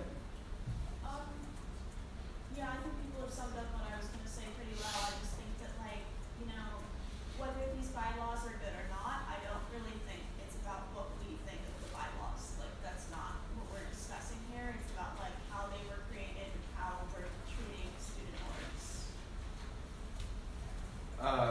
Aaron? Yeah, and I guess at that point, there are two other demands under there that want us to create more positions in administrative spaces. And would you be able to speak up a little bit, please? Oh yeah, I just wanted to bring attention to the bottom two demands. It seems like we didn't talk about, all we talked about was tabling this motion. There are other things that we have to talk about, as in creating more positions for the Big Five and to meet with them more. How are we going to do that? If I'm here tomorrow, we'll have Google calendars. So I don't think the meeting's too big of an issue. And then this document I don't know if we can make an amendment to the document if it gets approved. But my position, we just mean so my positions in this demand, we don't necessarily need big positions. We just want to be in more things like the SAP committee and meeting with administrators. We want to be with where you are regularly. That's all we want. And so if this document is approved, we just want to work to these are all goals.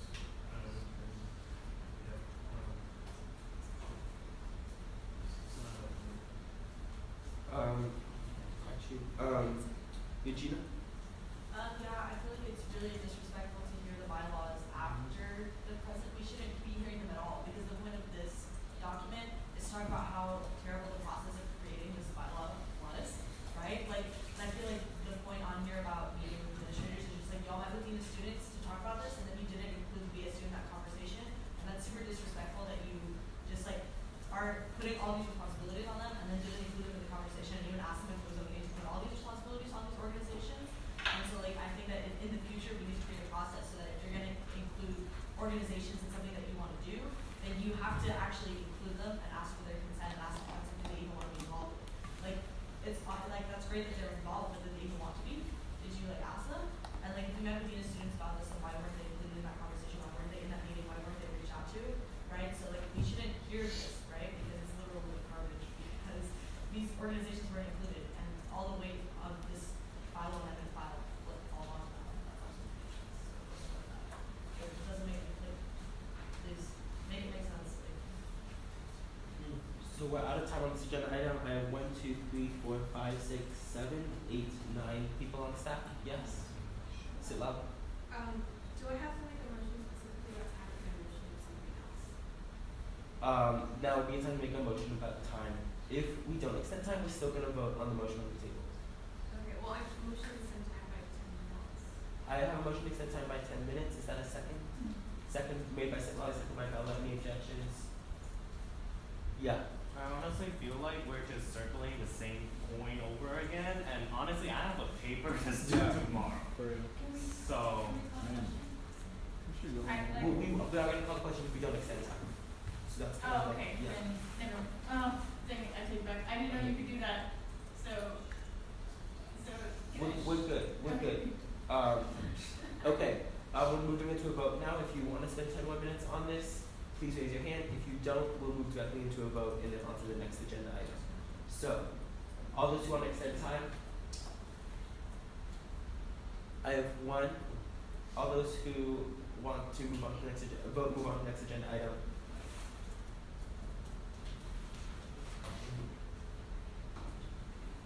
Point of information, so after this, we're going to move on to a vote about this set of demands, right? That's in 2 agenda items. What? Wait, what? So but if we adopt these demands, right, then we won't talk about that. No. So I'm just asking if this motion fails and we do not take on more time, Yeah. there's still a motion on the table about adopting these demands. We're still voting on that. Yeah. Okay, so we will vote on that after this. Yeah. Yes. Okay. So I have, this is just if we're extending discussion. So I have 1 versus 19, time doesn't pass. All those in favor of adopting these demands as binding for this case?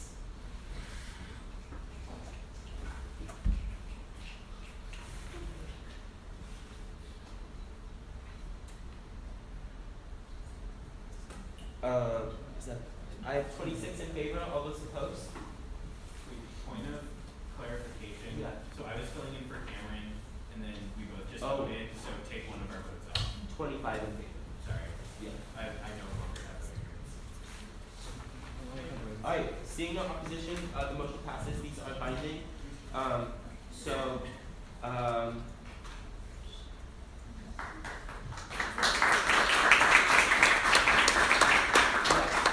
I need to review these real quick just to make sure for the future, like trajectory of the agenda. Thank you.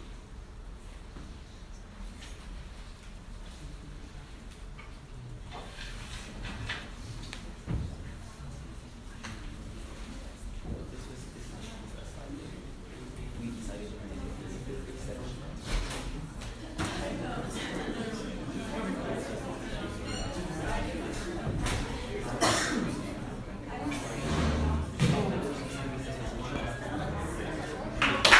Thank you all. Sorry about the quick intermission. We are still in the meeting. Next, what was that? So, yes. I wanted to make a motion. I wanted to make a motion to remove the Department of Student Housing from the agenda. I don't see a point in discussing or looking at the bylaws if I wasn't up for Big 5 yet.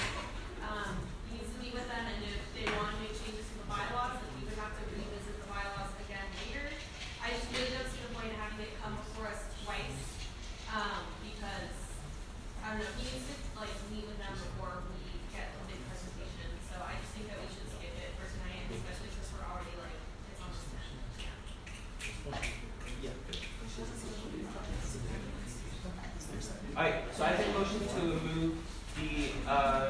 student housing bylaws from the agenda made by Savali, seconded by Joshua. Any objections?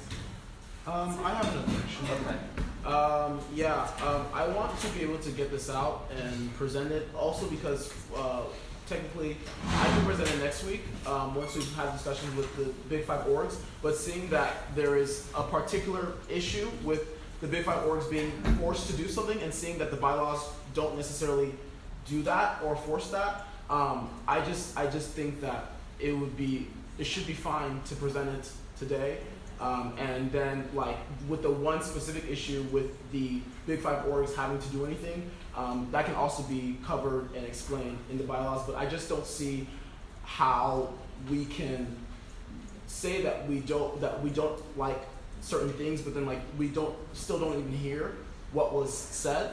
And so I just want to be able to explain what the bylaws actually do before, conversations approach. And also, I need a week to present, so Okay, so amendments to the agenda are not debatable, so we're going directly to a vote. All those in favor of keeping, all those in favor of taking the Department of Student Housing bylaws off of the agenda, please raise your hand.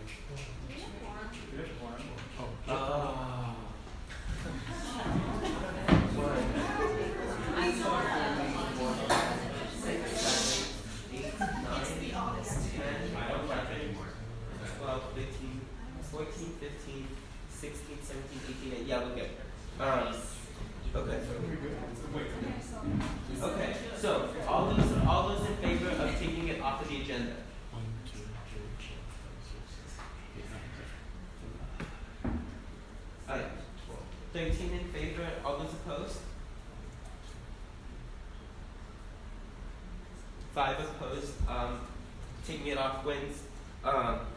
Next, we're going into Stefan's agenda item, which is the proposed lease structure of the SUA. He's gonna share the minutes with me so I can take notes while he's presenting. Okay. Could you bring up that presentation? Yes. Hi y'all. So this was originally supposed to happen at 8:45 p.m. Woo! So I hope that you all are having a good day. And I know that one of the last times that I presented about something regarding the SUA structure, it was the big old constitutional amendment that is currently being voted on right now. If you haven't voted on it yet, please do. I'm really happy with the turnout, and hopefully we'll get the majority support needed in order to move forward on this item. This is work that was originally from, I think it was a combination of like Io, Devon, Dinesh, Emma, David, and a bunch of people in the SUA Vision Committee. And it is oriented towards kind of reframing what the SUA does, who the SUA is inclusive of. And also inviting more participation within the SUA from student organizations. So if this is me who's presenting it, and it covers a few things, and I put credit to them because I don't want to be acting like I'm taking credit for their work. They literally gave me the ball and I just started rolling with it. And so there's nothing binding about this. There's nothing to be voted on. If this would be implemented, it would be a future constitutional amendment, and I just want to get this kind of in all of y'all's heads so that we can start building feedback and start asking questions and see how possible it is to start moving forward with this. So go ahead and hit the next slide. Is this presentation in the folder?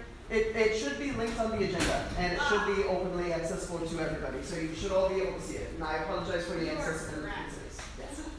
All right, so let's look at some of the biggest concerns, some of which we heard today, of what are the issues with the SUA. So first of which, that the SUA is not representative of the student body.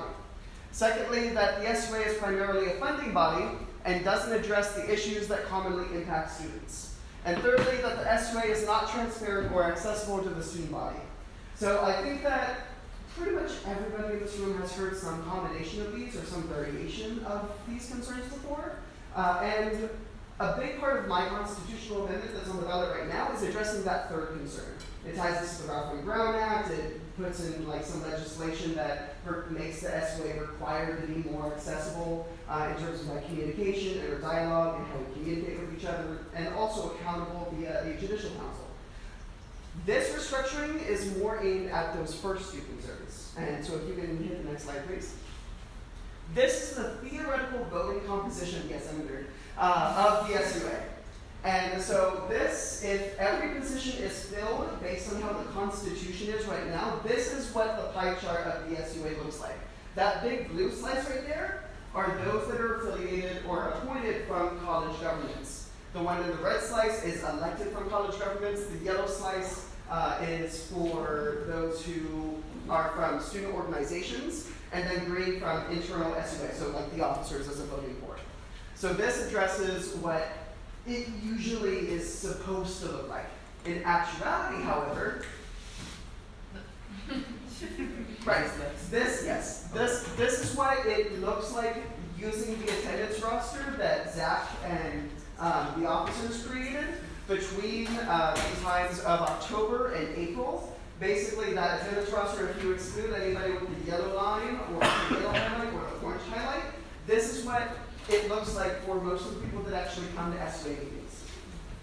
So you can see. I will say real quick that the yellow line does not mean that they don't come to SUA meetings. It means that they come to the last SUA meetings.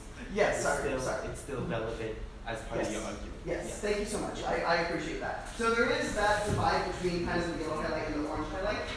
But I wanted to ask like who usually and like more often than not does come to SUA meetings, regardless of attendance. And I think that's important to address. People keep leaving. Thank you. We're listening. Thank you. So that little yellow slice right there is student organizations. Three people. DSU, PRISM, and NSA are the most common individuals that come to SUA meetings. We occasionally get attendance from other student organizations, but it's not quite to the level of those three organizations. And I think that it's important to note that we have 10 of those positions. So we have a 30% turnout rate of student organizations, while over half of the space is dominated by not elected, appointed SUA representatives that come from college spaces. So when we look at things like that, we kind of come to an understanding of, okay, something's up here. You know, we're turning into a bit of a majoritarian space. How do we address this? Next slide, please.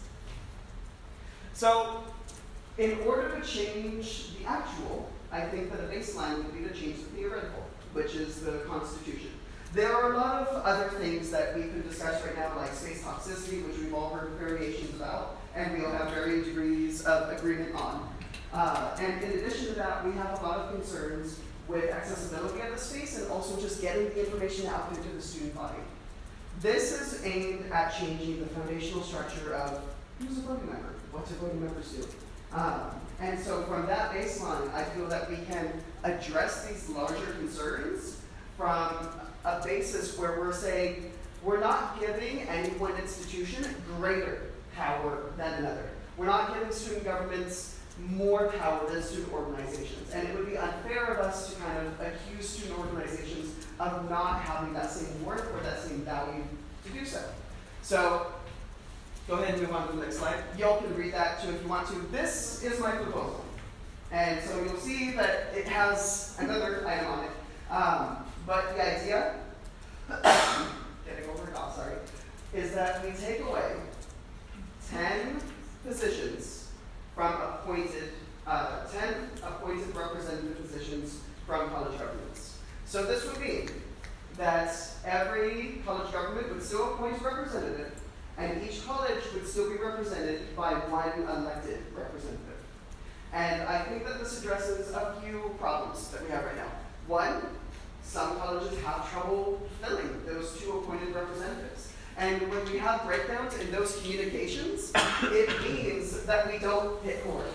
It means that we don't have reliability. And when it means that, you know, we don't have enough people that are coming, it means that people with a lower level of interest will come to SUA. Not accusing anybody here, because you're all with me well past time. in order to talk about the composition of the SUA. So I have a great deal of respect for everybody who's here right now. I do want to address that, these positions need to be something that is, not super, easy to get into, but important, and you have to have that drive to be a part of it. And taking away those positions is not without its own concerns. It has the possibility of reducing the voice of the college. It has the possibility of being contentious. That's also one of the reasons why I didn't include it in the 162 edits in the current constitution, because I didn't want to risk 162 edits for sake of the 163rd. So just baseline there. And the reason why there is a new slice here is because there is a new type of representative. We're not just going to take away those 10 spots and just make the SUA smaller. We're going to add a little bit more to what the SUA does.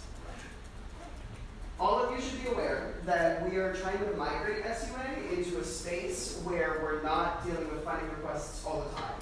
And one of those concerns that I had brought up earlier was that people think of SUA as just a funding space. But now that SUA is putting all of that money in SOFA and that responsibility on SOFA and is only approving them 2 or 3 times a quarter, what the hell is the SUA going to do with the rest of its time? Is it just going to be, more resolutions that people have conflicting opinions on how valuable and impactful they really are? Or is there something more that we can do that addresses a bunch of concerns in the SUA about hiring, pay, apportionment of responsibilities, while also addressing the concern that the SUA doesn't address tangible, real issues? Go ahead and hit the next slide, please. This is a template, and these are just things that I have thrown together earlier today. The idea is that these 10 positions would instead be issue specific.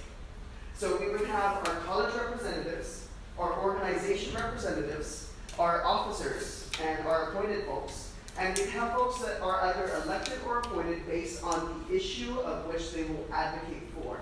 So for example, the Senator of Administrative Oversight would focus on holding the administration accountable for their actions or lack thereof, and is reportable to perhaps an officer within the SUA space, still working on implementation. This is really just like testing the waters and throwing it out there. In addition to just incorporating ideas and incorporating these connections. And the idea for all of these positions is that these senators would address one of these big concerns that the PSU brought up. They would communicate. They would be responsible for communicating with the student bodies and the student organizations that are already doing work relevant to that field and serving as a liaison.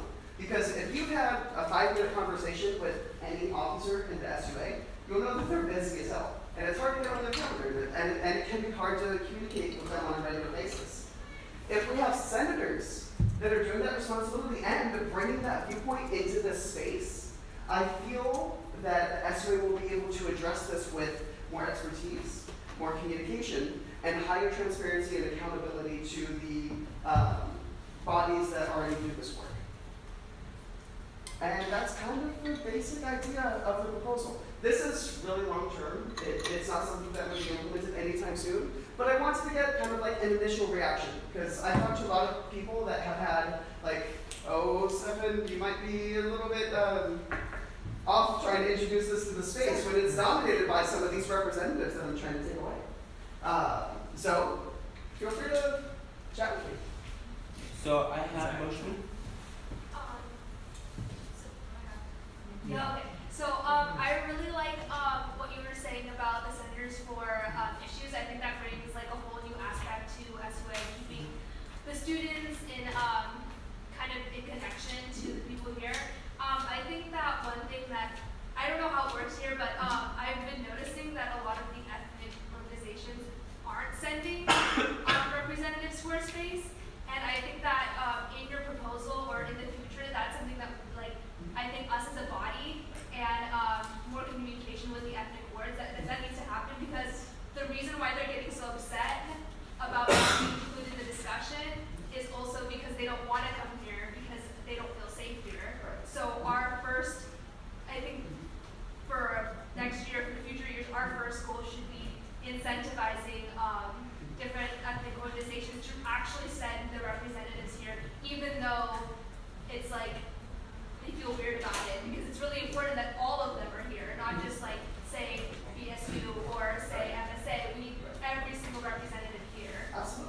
And if I can address that slightly, one of the concerns that I think is paramount is that why should we expect organizations to come into the space if they're going to have less power than their peers? Because college governments dominate the space. They really do. They have the most, attendance, and student organizations, they are, from the very structure of the SUA, are coming in with less power because they don't have as much say. There's 20 voting seats that are set aside specifically for the college governments. There's 10 that are set aside for student organizations.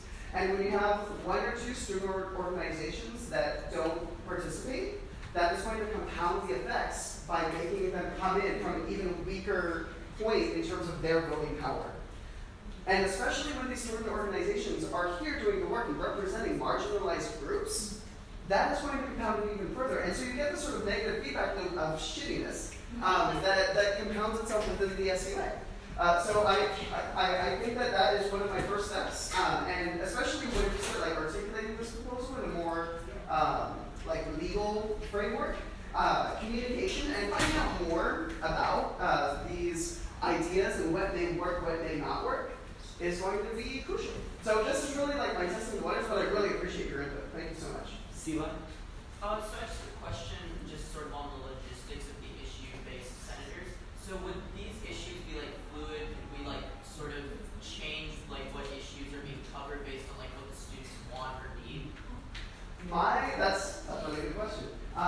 My idea is that these positions should be flexible based on the needs of the students, while still offering enough rigidness to ensure that even if there is a mood shift within the SUA, that means that they're not going to be covering something that they need to cover, that our Constitution insulates from that kind of approach. However, I haven't figured out a really good way of meeting that balance. So if I were to pick one or the other, I would pick more fluid implementation that allows for a specific issue to be incorporated into the Constitution. So, for example, how this could look hypothetically is that the Constitution makes the numerical changes, changes from 20 to 10, and adds these 10 positions, but states that there shall be 10 allocated voting positions within the Student Union Assembly that are allocated towards specific issues that are impacting students on this campus as stipulated in the SUA bylaws.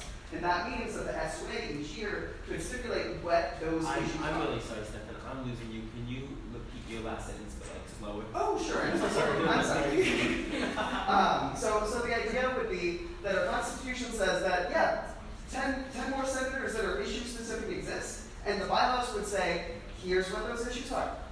And then we can change those issues as needed. But doing so would require a bylaw amendment. So all of the spaces would be notified, and everybody would have an opportunity to provide feedback before the SUA makes something, that important of a change. Does that make sense? Yeah. Okay. Did I answer your question? Yeah. Okay. Thank you. Just wanted to add on to what he was saying. One of the reasons why we looked at this model was because the initial reason for moving money from the assembly to SOFA was so that we could have time to actually talk about issues. Unfortunately, especially from this year and from previous years, we have not seen folks come up to the space with issues. We've just seen folks react to issues happening that other folks bring to the space. So I want SUA to be a lot more proactive in finding the solutions to these issues and bringing resolutions and bringing different ways that we can address certain issues. And I want SUA to be, what the Constitution says, that we're expert on the issues. We need folks who are going to be doing this. So this means that we need the entire campus to vote for this kind of change, which means that we need all of the colleges on board with this, which means that we need to really emphasize the importance of why it's important for 10 appointed reps to be converted to this format. Don't think of it necessarily as just y'all losing your power completely, because y'all still have 10 elected and 10 appointed. You still have 20. That still is at least a little bit of half of the SUA. But there's no guarantee that any of these issues will be brought up if we don't have folks who are assigned to bring up these issues. We've seen it this year. Nobody has taken, there's been a few, has taken an actual active stance to say, okay, I want to fight the racism of the it's okay to be white flyers all over Caldwell College, right? I don't want to just react to that and hear what folks are saying in terms of the concern. I want to be able to be active and fight that, right? There's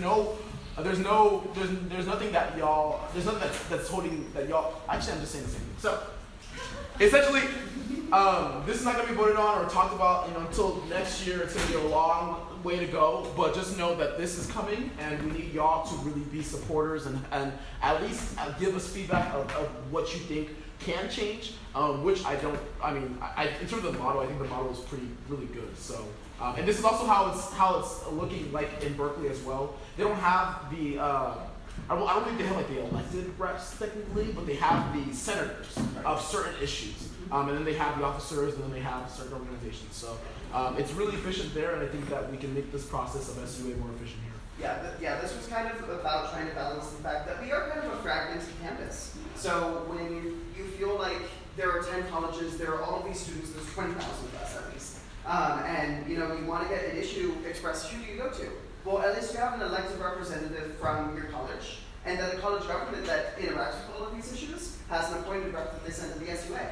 And then to add that with issues specific to senators, I think brings more expertise into that space, just to add on to that. Right, so I told people on staff we are at a time. I don't know if we're doing this anymore in terms of the time keeping track of, because we are 6 people under quorum, 5 people under quorum. If we're I can keep on taking comments, we can keep on talking about this. We have one more thing on the agenda, which is the SUA Vision Committee Code of Conduct. I see you vote. Is that something that we're doing this week still? Are you trying to move that to next week? We're trying to still do that this week? How long is the agenda for next week? It doesn't exist. The agenda, well, let's see. Next week is budget. Next week is budget intensive. Okay. I can mention it really briefly. It's like literally going to take me like less than 5 minutes. So do it real briefly. Emma, are you comfortable? I take more comments on this before doing that. Here's the deal, right? So I just want to tell people about this, and I know that people want to go home. So I'd like to say something now, and then I can say something next week too. But I want to get as many people as possible. So you want to say something now? Are you introducing a thing that's going to be voted on next week? No. Okay. What is you like to say? Oh. Yeah, I thought that's what you said. Okay. Wait, am I mistaken? I meant like during my agenda. Got you. Okay. So. Hello there.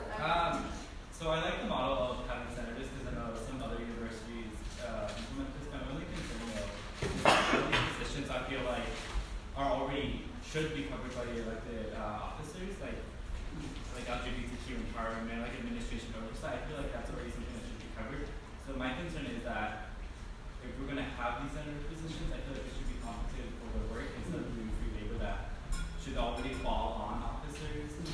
I get they're busy, but also like either get another intern if that's a possibility to have, or if these senators should be compensated. Right. So I know that the Vision Committee, and just to reiterate in case everybody wasn't able to hear, the idea is that I have a cough. But the actual idea is that if we are going to be putting this load on senators of specific positions, they should be compensated for their work. And I agree. I absolutely agree. In fact, I think that doing pay for representatives is something that should definitely be addressed in this space. I know that the Vision Committee has put in some work on that front, which Saul has been a part of, which I appreciate. And it's tricky because the situation is that the SUA officers have a good amount of interns per officer. It ranges between, I think, 3 and 6. But that, 2 and 6? I have 2. Okay, 2 and 6, thank you. And I think that it's also important to understand that if we have these senators who are doing these issue-specific work, could we potentially have them replace interns? Could we potentially have them basically work under a specific officer and report to that specific officer as part of their duties and job description, and have them be a paid position that takes the place of interns? And the reason that I suggest this is not because I don't like interns. I'm technically an intern under IO/SAP because I help with some of the department staff. So I don't hate myself that much. The idea is that the SUA has a limited pot of money. And there's already, you know, I should have put this as issue number 4, that the SUA spends half of its budget on paying themselves. And that's something I've heard on social media. I just hear it all over the place. And so I'm trying to be smart about making sure that SUA has voting members that are knowledgeable, effective, and are also paid for their work, which I think could be a balance that SUA can argue for on on more of a basis of strength, should we implement this kind of system. But I know that is kind of contentious, and I totally understand that people aren't jiving with that right now. But I'd like to hear. Joshua.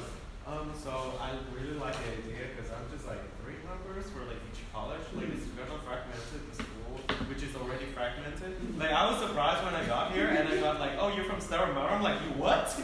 But no, so my first point is, I know these senators are very specific, but giving them power to vote on everything seems like I don't know, because for example, if the resolution was about LGBT, you would want an LGBT senator to vote and voice on it, but you don't want a senator from a different thing to start voting on it, because then it's just like, okay, that's not your expertise, so maybe a voting mechanic that's specific to each senator, if it falls under jurisdiction, then they can vote. Second of all, I really hope that I feel like the officers should get their interns though, because it's their staff, it works in their capacity and in their vision. These could help, these are different people with different vision, and it can guide the SUA but not necessarily hinders the SUA officer from doing the job, because I know if you elect their own intern, then if they disagree, then no one will do the job, that kind of thing. So that's my Okay. I definitely see your points. I would suggest, regarding the first point specifically, that having a viewpoint from something outside of the scope that we would normally expect may be useful in a vote. We may be arguing something about education from the Senator of Education. And normally we wouldn't hear about this perspective, but suddenly we get a perspective from somebody who has devoted their time and energy to LGBTQ plus empowerment. And having that perspective as a voting member on that item may be useful. So I think that there is definitely some merit to the idea of having a voting mechanic that is specific to issues. However, I do want to be wary about being too restrictive in a space that is already accused of being restrictive, especially if we are incorporating these positions with the goal of making sure that each issue is as accessible as possible. But I'm more than willing to have a more extended conversation with you on that. And just quickly on the second point, I think that you're absolutely right. My biggest concern with implementing both and paying these senators is what is that going to do to the SUA budget? Where is that money going to come from? Because we argued for an hour about which items were worthy of taking away funding from, and adding 10 paid positions and potentially paying other SUA representatives is going to compound that situation significantly. So I am a little bit concerned about the financial solvency of trying to do both. And so that's where my perspective was coming from on that front. Stefan, Yes. I'm going to ask that you, I'm trying to just get through people, if you have quick things to say. Okay. Other than that, no, it's great, I appreciate your passion on this, but other than that, I'm going to ask that you keep your comments Sure. a minimum, if you want to say something. Okay. Does that work for you? Yes. Cool. Sierra. I more have a clarifying question. I know you're more just feeling the waters on Yeah. this, but as for appointing these people, what kind of I don't want to ask too long of a question now, but would we be going directly to these spaces and that already deal with these issues on campus and asking them, or having applications, or what? Do you have a process in mind for that? My very simple process in mind for that is that it would be electable, meaning that any student can run for it during the regular SUA elections, which would benefit from an increased SUA elections budget. And should nobody run or win one of those positions, then the SUA would have the ability to appoint based on the application process. Okay.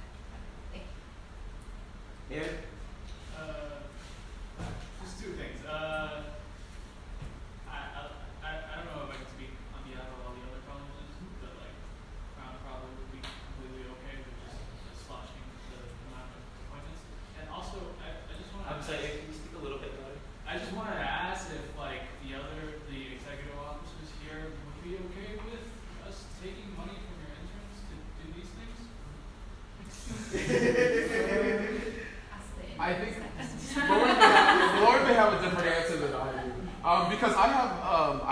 6 interns, well, 6, 7. And with that, well, my interns, 3 of them are given to me by the Constitution. So 3 of them cannot be taken away. The other 3, I don't know. I don't know what I would do without my interns. I mean, Ben is part of the other 3. I mean, Shivika is part of the other 3. Without our, I don't know. I think giving away 1 from each office. Except maybe one. I mean, and then you have a senator of academics. Yeah. I think maybe taking 1 from each officer would be a little bit more. I think that what I would propose is that if an intern is already doing the work of one of these senators, for example, which interns do, then it would be important to consolidate. But if you only have 1 or 2 interns and they're doing something completely outrageous, I wouldn't try to touch that. Absolutely.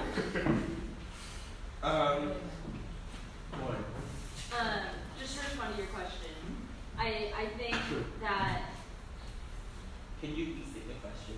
the question of slashing the intern pay. Oh, thank you. I think that. Okay, now obviously we're biased, right? They're helping us do work, but also I think interns are the most important part of the job because it allows you to expand views across campus, right? So Bella would have a person in charge of the food pantry, a person in charge of a wellness program, a person as a chief of staff, things like that. Now I think 7 interns is a lot. And also, you would think that, but and also it obviously depends from person to person who's elected, right? So someone who's elected after you might not want to pursue as many initiatives that you do, so they might not need as many interns. But then it becomes a question of stabilizing it. Right. In terms of that, my question was sort of answered. For things like Senator of LGBTQ plus empowerment, consulting Canton Career Center or PRISM or whatnot, and also things like Senator of Education could totally go under BPAA, and things like immigration advocacy could totally fit under EPP. So I think that fleshing through the ideas of where the overlap is and where there isn't would be something very beneficial. Right. And that's something that I want me to do more so over the summer, regardless of what happens with me, even if I'm not a voting member of the SUA or affiliated with the SUA, I still want to work with the SUA. So I'm more than willing to go over some of these details and figure out what's a good balance. Okay. Next we have Shivika. I have 2 main things to say, so I'm just gonna ask Windows Vision how do I Windows what? Vision Oh. how do I Sure. So building committee currently meets 5 to 6 p.m. on Fridays at the 2nd level of the student union building. And as the chair, I'm the vice chair, and we go over super cool, awesome stuff about the SUA. If you can't make the meetings, you're more than capable and you're more than welcome to email us, and we can do a correspondence, and we can also discuss things that you propose at our meetings. And your second question. Yeah. So I know these are just ideas, but the thing is, depending on the person, the ideas are going to be different. Someone else may want something else. How do we decide what the 10 options are? Because even the thing about Big Five is I was trying to Google Big Five. There's nothing sort of like Big Five. We just say Big Five. There are also a lot of other organizations, and that's maybe the same problem here. We're just prioritizing depending on us as individuals. How are you going to solve that problem? And another thing is interesting. I feel like it's very complicated to kind of combine them. I feel like that would just make it very complicated with the amount of works one individual does make it different from others, depending on if they're an intern and the senator versus if they're just the senator. And my last point is, I understand they're specific to each topic, but even the college representatives, technically now with the adoption of the law, we have to meet with the organizations and stuff. They're also doing the supposed to be doing the same amount of work. So how do you how do you argue that they need to be paid and representatives cannot be paid just because they're focusing on one thing and we're focusing on our college as a whole? So these are So to try to address a couple of your points quickly, I think that starting with your last point, because I remember it most clearly, is that I would argue for all SUA members to actually be paid. I would argue that we're just selecting those 10 as paid members of the SUA. I think that it's important to hold senators to a high bar in terms of like one, we're implementing a judicial council, so now SUA members are accountable for their actions. And two, we can expand what responsibilities senators have if we pay them. That does bring up the concern, which is why, you know, the super complicated merging of everything, that wasn't really motivated in me wanting to do that. It was more, is this going to be something that we have to do in order to be financially solvent? And so I really don't want to have that discussion if we can avoid it. But if we have to, I wanted to like at least announce that to the space now before trying to like grind that through later on. What were your other? Limiting, like how do you choose? Right. So choosing the senators is tricky because it's up to the SUA and it has to deal with the SUA's priorities and also hypothetically the priorities of the student body. These were things that I came up with to try to illustrate as wide of a swath as possible of different issues that I've seen relevant on this campus, but that comes with my biases, my subjectiveness, and all of the assorted perspectives.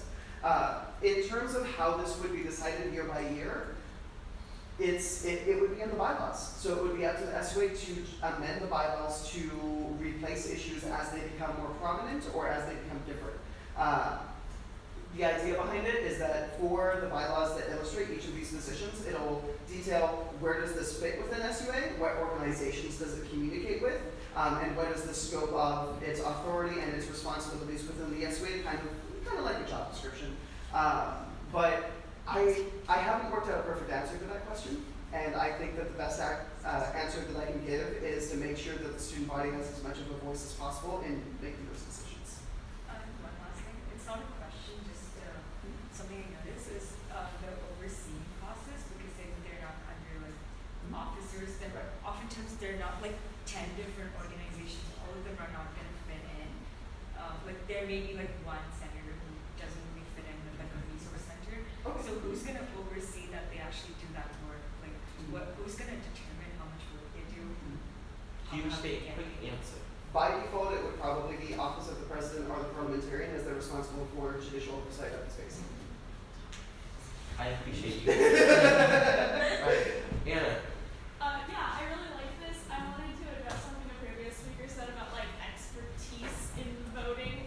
Like, as they were saying that, I was like, you know what? I don't have any expertise. This is a step up. Like, I was having a conversation with another representative after the last meeting, and I told her, I was like, I think like my ideal for the future of SUA is like one in which like the role that I serve here is obsolete, which is like I am a freshman who doesn't know what she's doing and does not contribute to the space, and I think this is a really great step. You organize this room every single time you have a meeting. You should value yourself more. I'm just going to say. No. This is what I said. I don't want to make this super long, but I was saying that has nothing to do with like how I see my value as a person. But I think I'm not like I was sent in here like not prepared to contribute to this space, and I have not learned to because I am busy trying to deal with it, and I don't want that to happen to any more people because I don't think it's helpful to us or them. And I think that speaks to a larger onboarding process, to be completely honest. Yes. All right. Whitney. I was just wondering if you had thought at all about CYP interns. I think that they have a lot of like valuable expertise. I know you have one on environmental sustainability, and Rachel Person oversees the CYP intern on environmental sustainability. And then also, I'm pretty sure the Cantu Career Center has one, as well as like Shop, and I think Title IX has one too. And I think those people might have a lot of value. Thanks, thank you. I had completely forgotten that CUIT was even a thing. Thank you so much. I think that would be worth pursuing. So I'm not sure what avenues would be best in terms of reaching out. But if you'd be willing to either reach out to me or I can try to reach out to you, we can flesh that out a little bit more. I think that could be really beneficial. Sila. So I have two things. One, maybe just trying to solve the issue with like the budget is maybe like one option is you could offer, or like we could offer credit or pay. So like they could have choice between like receiving credit for like being in SUA, like being a senator or getting paid. Do you mean my punishment? Yeah. Huh. We have to get, I think it's a provost to sponsor that, and then approved by the actually working on that. Kasich, who was the previous IVP for this year, was supposed to actually get SUA under the political studies department, right? And so every single SUA member would get 2 units, and if they don't show up, that would hurt their overall attendance grade. So yeah, we are supposed to implement that this year, but since Kasich left and I had to be IVP, we just don't have the time. But next year, I know that Davon definitely is trying to do that, and that's a measure that he wants to push. So we'll see how far that gets. I think that could be worth pursuing. Also, another thing, I would prefer if this is just like super nitpicky because we just presented this, but like I would prefer if the senators weren't under the officers. I think that since they're voting members, that just brings up like a question of autonomy and things like that. Like I don't think that if we're having these issues specific senators, they should be under any other one of the departments. Okay. I definitely see that. I think that the scope of how under they would be is kind of similar to, you know how us representatives are supposed to send like a monthly report? I think that would be kind of the bar of where we would put these representatives in terms of like sending a report about those issues and just communicating with the officers. Because I think that you can have like that dialogue without getting too into the like areas of corruption, but I do agree that it's kind of tricky to balance that out.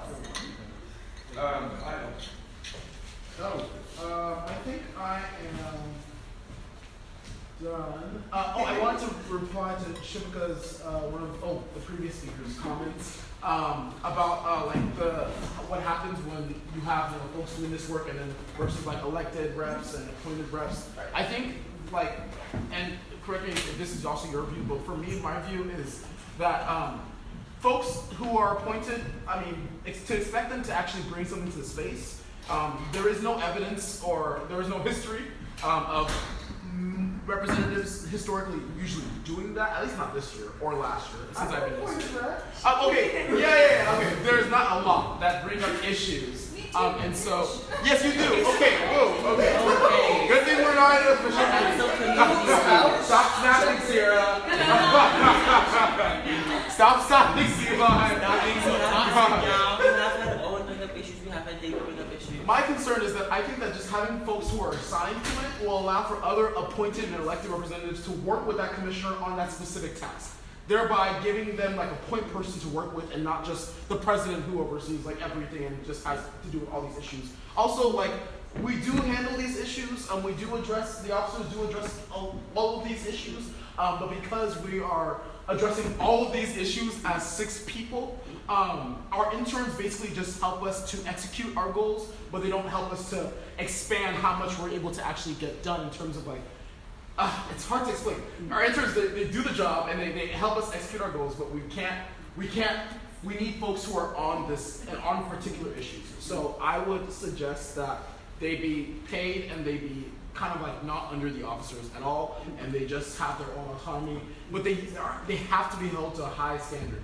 There has to be some bar, and if the Judicial Council isn't voted in this year, which I'm really concerned that it may not be, if it's not something that gets voted in, then we have to then look at alternatives to how that would be. I haven't heard anybody go against the Constitution yet. Are people actually voting against It's not that they're going against, it's that if there's going to be enough. Because although there's 24.7, that doesn't mean that's the measures. It's just the votes in general. So, That's total. 24.1? Yeah, total. 24.7. So we've already hit the 20 needed for the constitutional amendment. It's just about and for the constitutional amendment, we just need a simple majority. We don't need 2/3. Gotcha. So as long as half of those, half plus 1 of those people voted in favor of this thing, we're good. Okay. Awesome. So I'm hopeful. Yeah. I thought it was 25. So.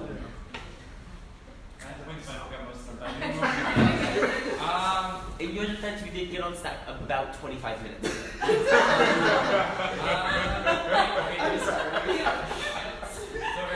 personal information, please don't talk over people because I can't understand any of it. Go ahead. So earlier you spoke about how getting these people in the space would happen, but also you talked about elections. But I don't know how comfortable I feel certain positions to be campus-wide elections, like the C9 elected representative is elected by C9 people because they he or she like or they represent C9, and like someone from Prezi voting for a C9 elective, like does it really make sense? Yeah. But also like, but also like going, like who would you go to for like sexual rights and Title IX oversight? Right. You know what I'm exactly. saying? So The finding a way that balances that out. Yes. My idea is that the best thing for the SUA to do is to be beholden to the voice of the undergraduate student body. And so that's where I try, especially in the constitutional amendment and in pretty much all of the legislation that I've written, have tried to err in favor of the undergraduate student body. If I need to give a disproportionate amount of power, it goes to the undergraduate students. Or at least that's how I try to manifest it. To address your concern specifically, there's a couple of options. We could, one, have these issues specific to student organizations or departments on campus that are specific to those issues, or we can open them up to the entire student body, or we can appoint them specifically in the space. I, in this bare bones proposal, erred on the side of proposing it to the entire student body because it means that those who are frustrated and are not a part of student organizations, people that are victims, people who have like serious like educational problems, people who want to see the administration held accountable but haven't been a part of student organizations, should we infringe on their right to hold these positions? And so my answer to that was no. And I'm still pretty resolute in that answer, to be completely honest. But I'm also open to having a further dialogue with this. I think that making it campus-wide gives an opportunity for people who are not necessarily prone to student government spaces to see an issue on campus that they are passionate about and see how they can put their voice to specific cause with this issue and get involved that way. And I think that it diversifies what the SUA is capable of. That was a really long answer, I apologize. Floyd. Okay, so I don't know if you'll be able to answer this. I'm providing critiques because I'm really excited about this. I think it's a great idea. Okay. But, so here's my thing. We can barely get, or we can't get one person from each college to run. So putting these on the ballot would not necessarily so we want to increase the amount of voice that a student not involved in student government has in student government, right? Yes. And so the intention of that would be, the automatic answer to that would be to give more positions that they can vote for. But they're already not doing that, right? So what you would need to see is like a culture change. So if you have any ideas on that. So that was one of the, that's perfect, thank you.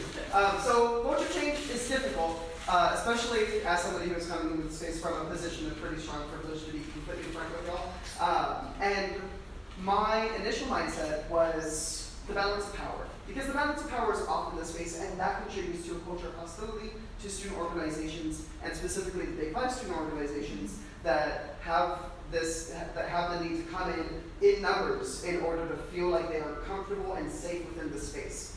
And so that is one of the things that I'm trying to target specifically and explicitly with the shifting of those 10 representatives away from appointed and into issue specific, which balances the number of college government appointed and the number of student organization appointed.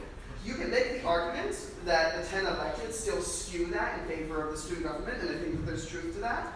However, I will also say that elected student positions are not beholden to their student governments. They're beholden to the students through recall elections. And so that was my initial mindset when it comes to the culture shift necessary in order to get things done. And I believe that there is a lot more that I haven't fully thought about regarding that yet. And I'm open to additional ideas that are outside the scope of this proposal as well. There's presentation after this? No, that's I gave it up. Oh, sorry. I'm so sorry. I've taken up a lot of time. I'm so sorry. I just really like this idea, and I just like to entertain it as much. Sure. So I know we also try to put it under the Chancellor CUIP. Yes. However, like from meeting with one of them, they are overwhelmed.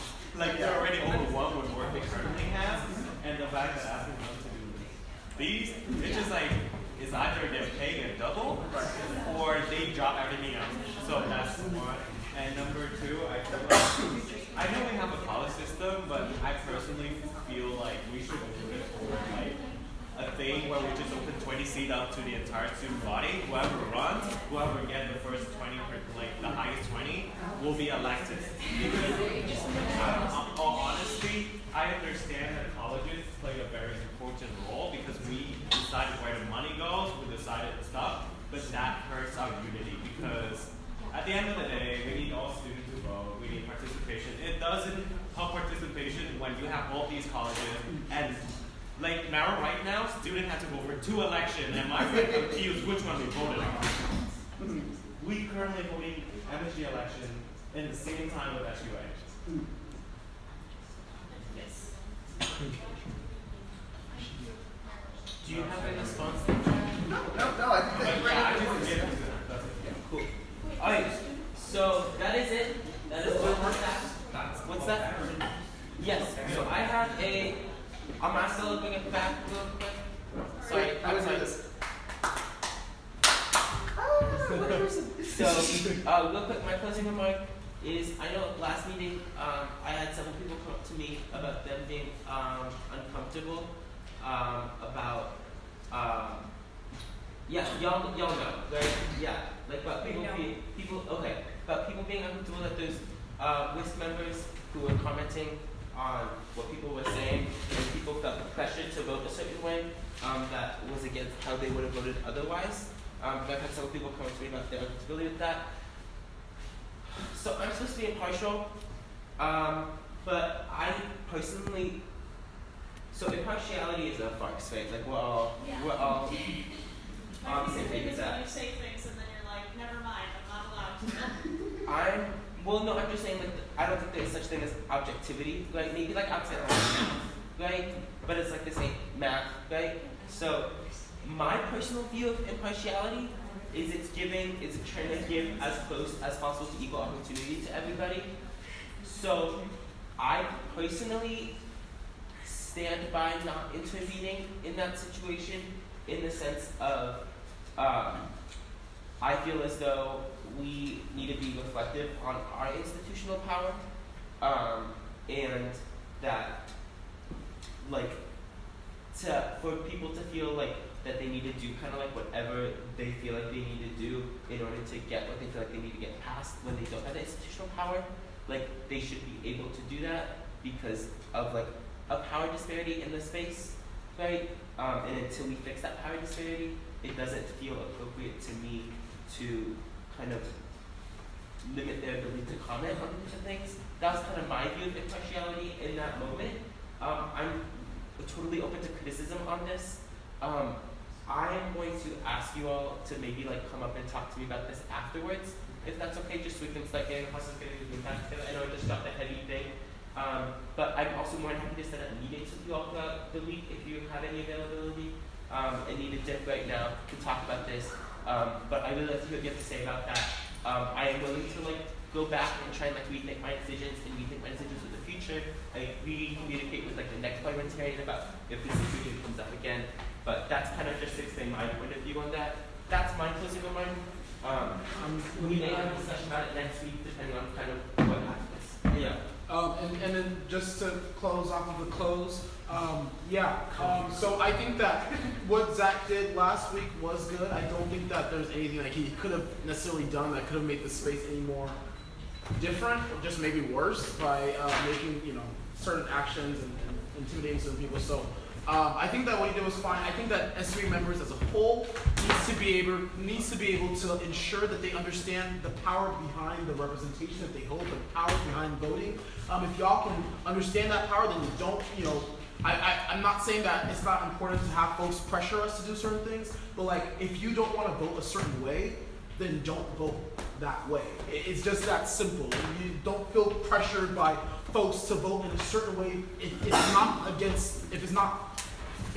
on your agenda, right? So like in general, like vote the way that you feel your constituents will want you to vote, and that's the betterment of the overall student body, not just in a way that folks feel, And I know that can be difficult as well. Thank you all for staying so late. Thank you. For literally like almost 3 hours. I really appreciate it.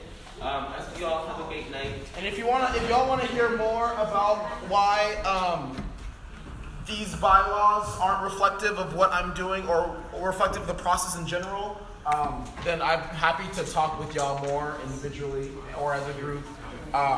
It's unfortunate, but we will. Let's explain. If y'all have questions. I'd also like to mention that part of the reason why I'm just like talking out loud now, y'all can leave, but like part of the reason why I felt uncomfortable and actually had to take myself out of the space last meeting was because I did not feel like I was able to express my opinions without getting like glares and I know that like this is like and disruptive like speaking in the background, and I was not once was I saying anything that was like hurtful to anyone or like saying that their ideas were bad. I was just asking questions, and even the questions were like greeted with just like kind of meanness, honestly.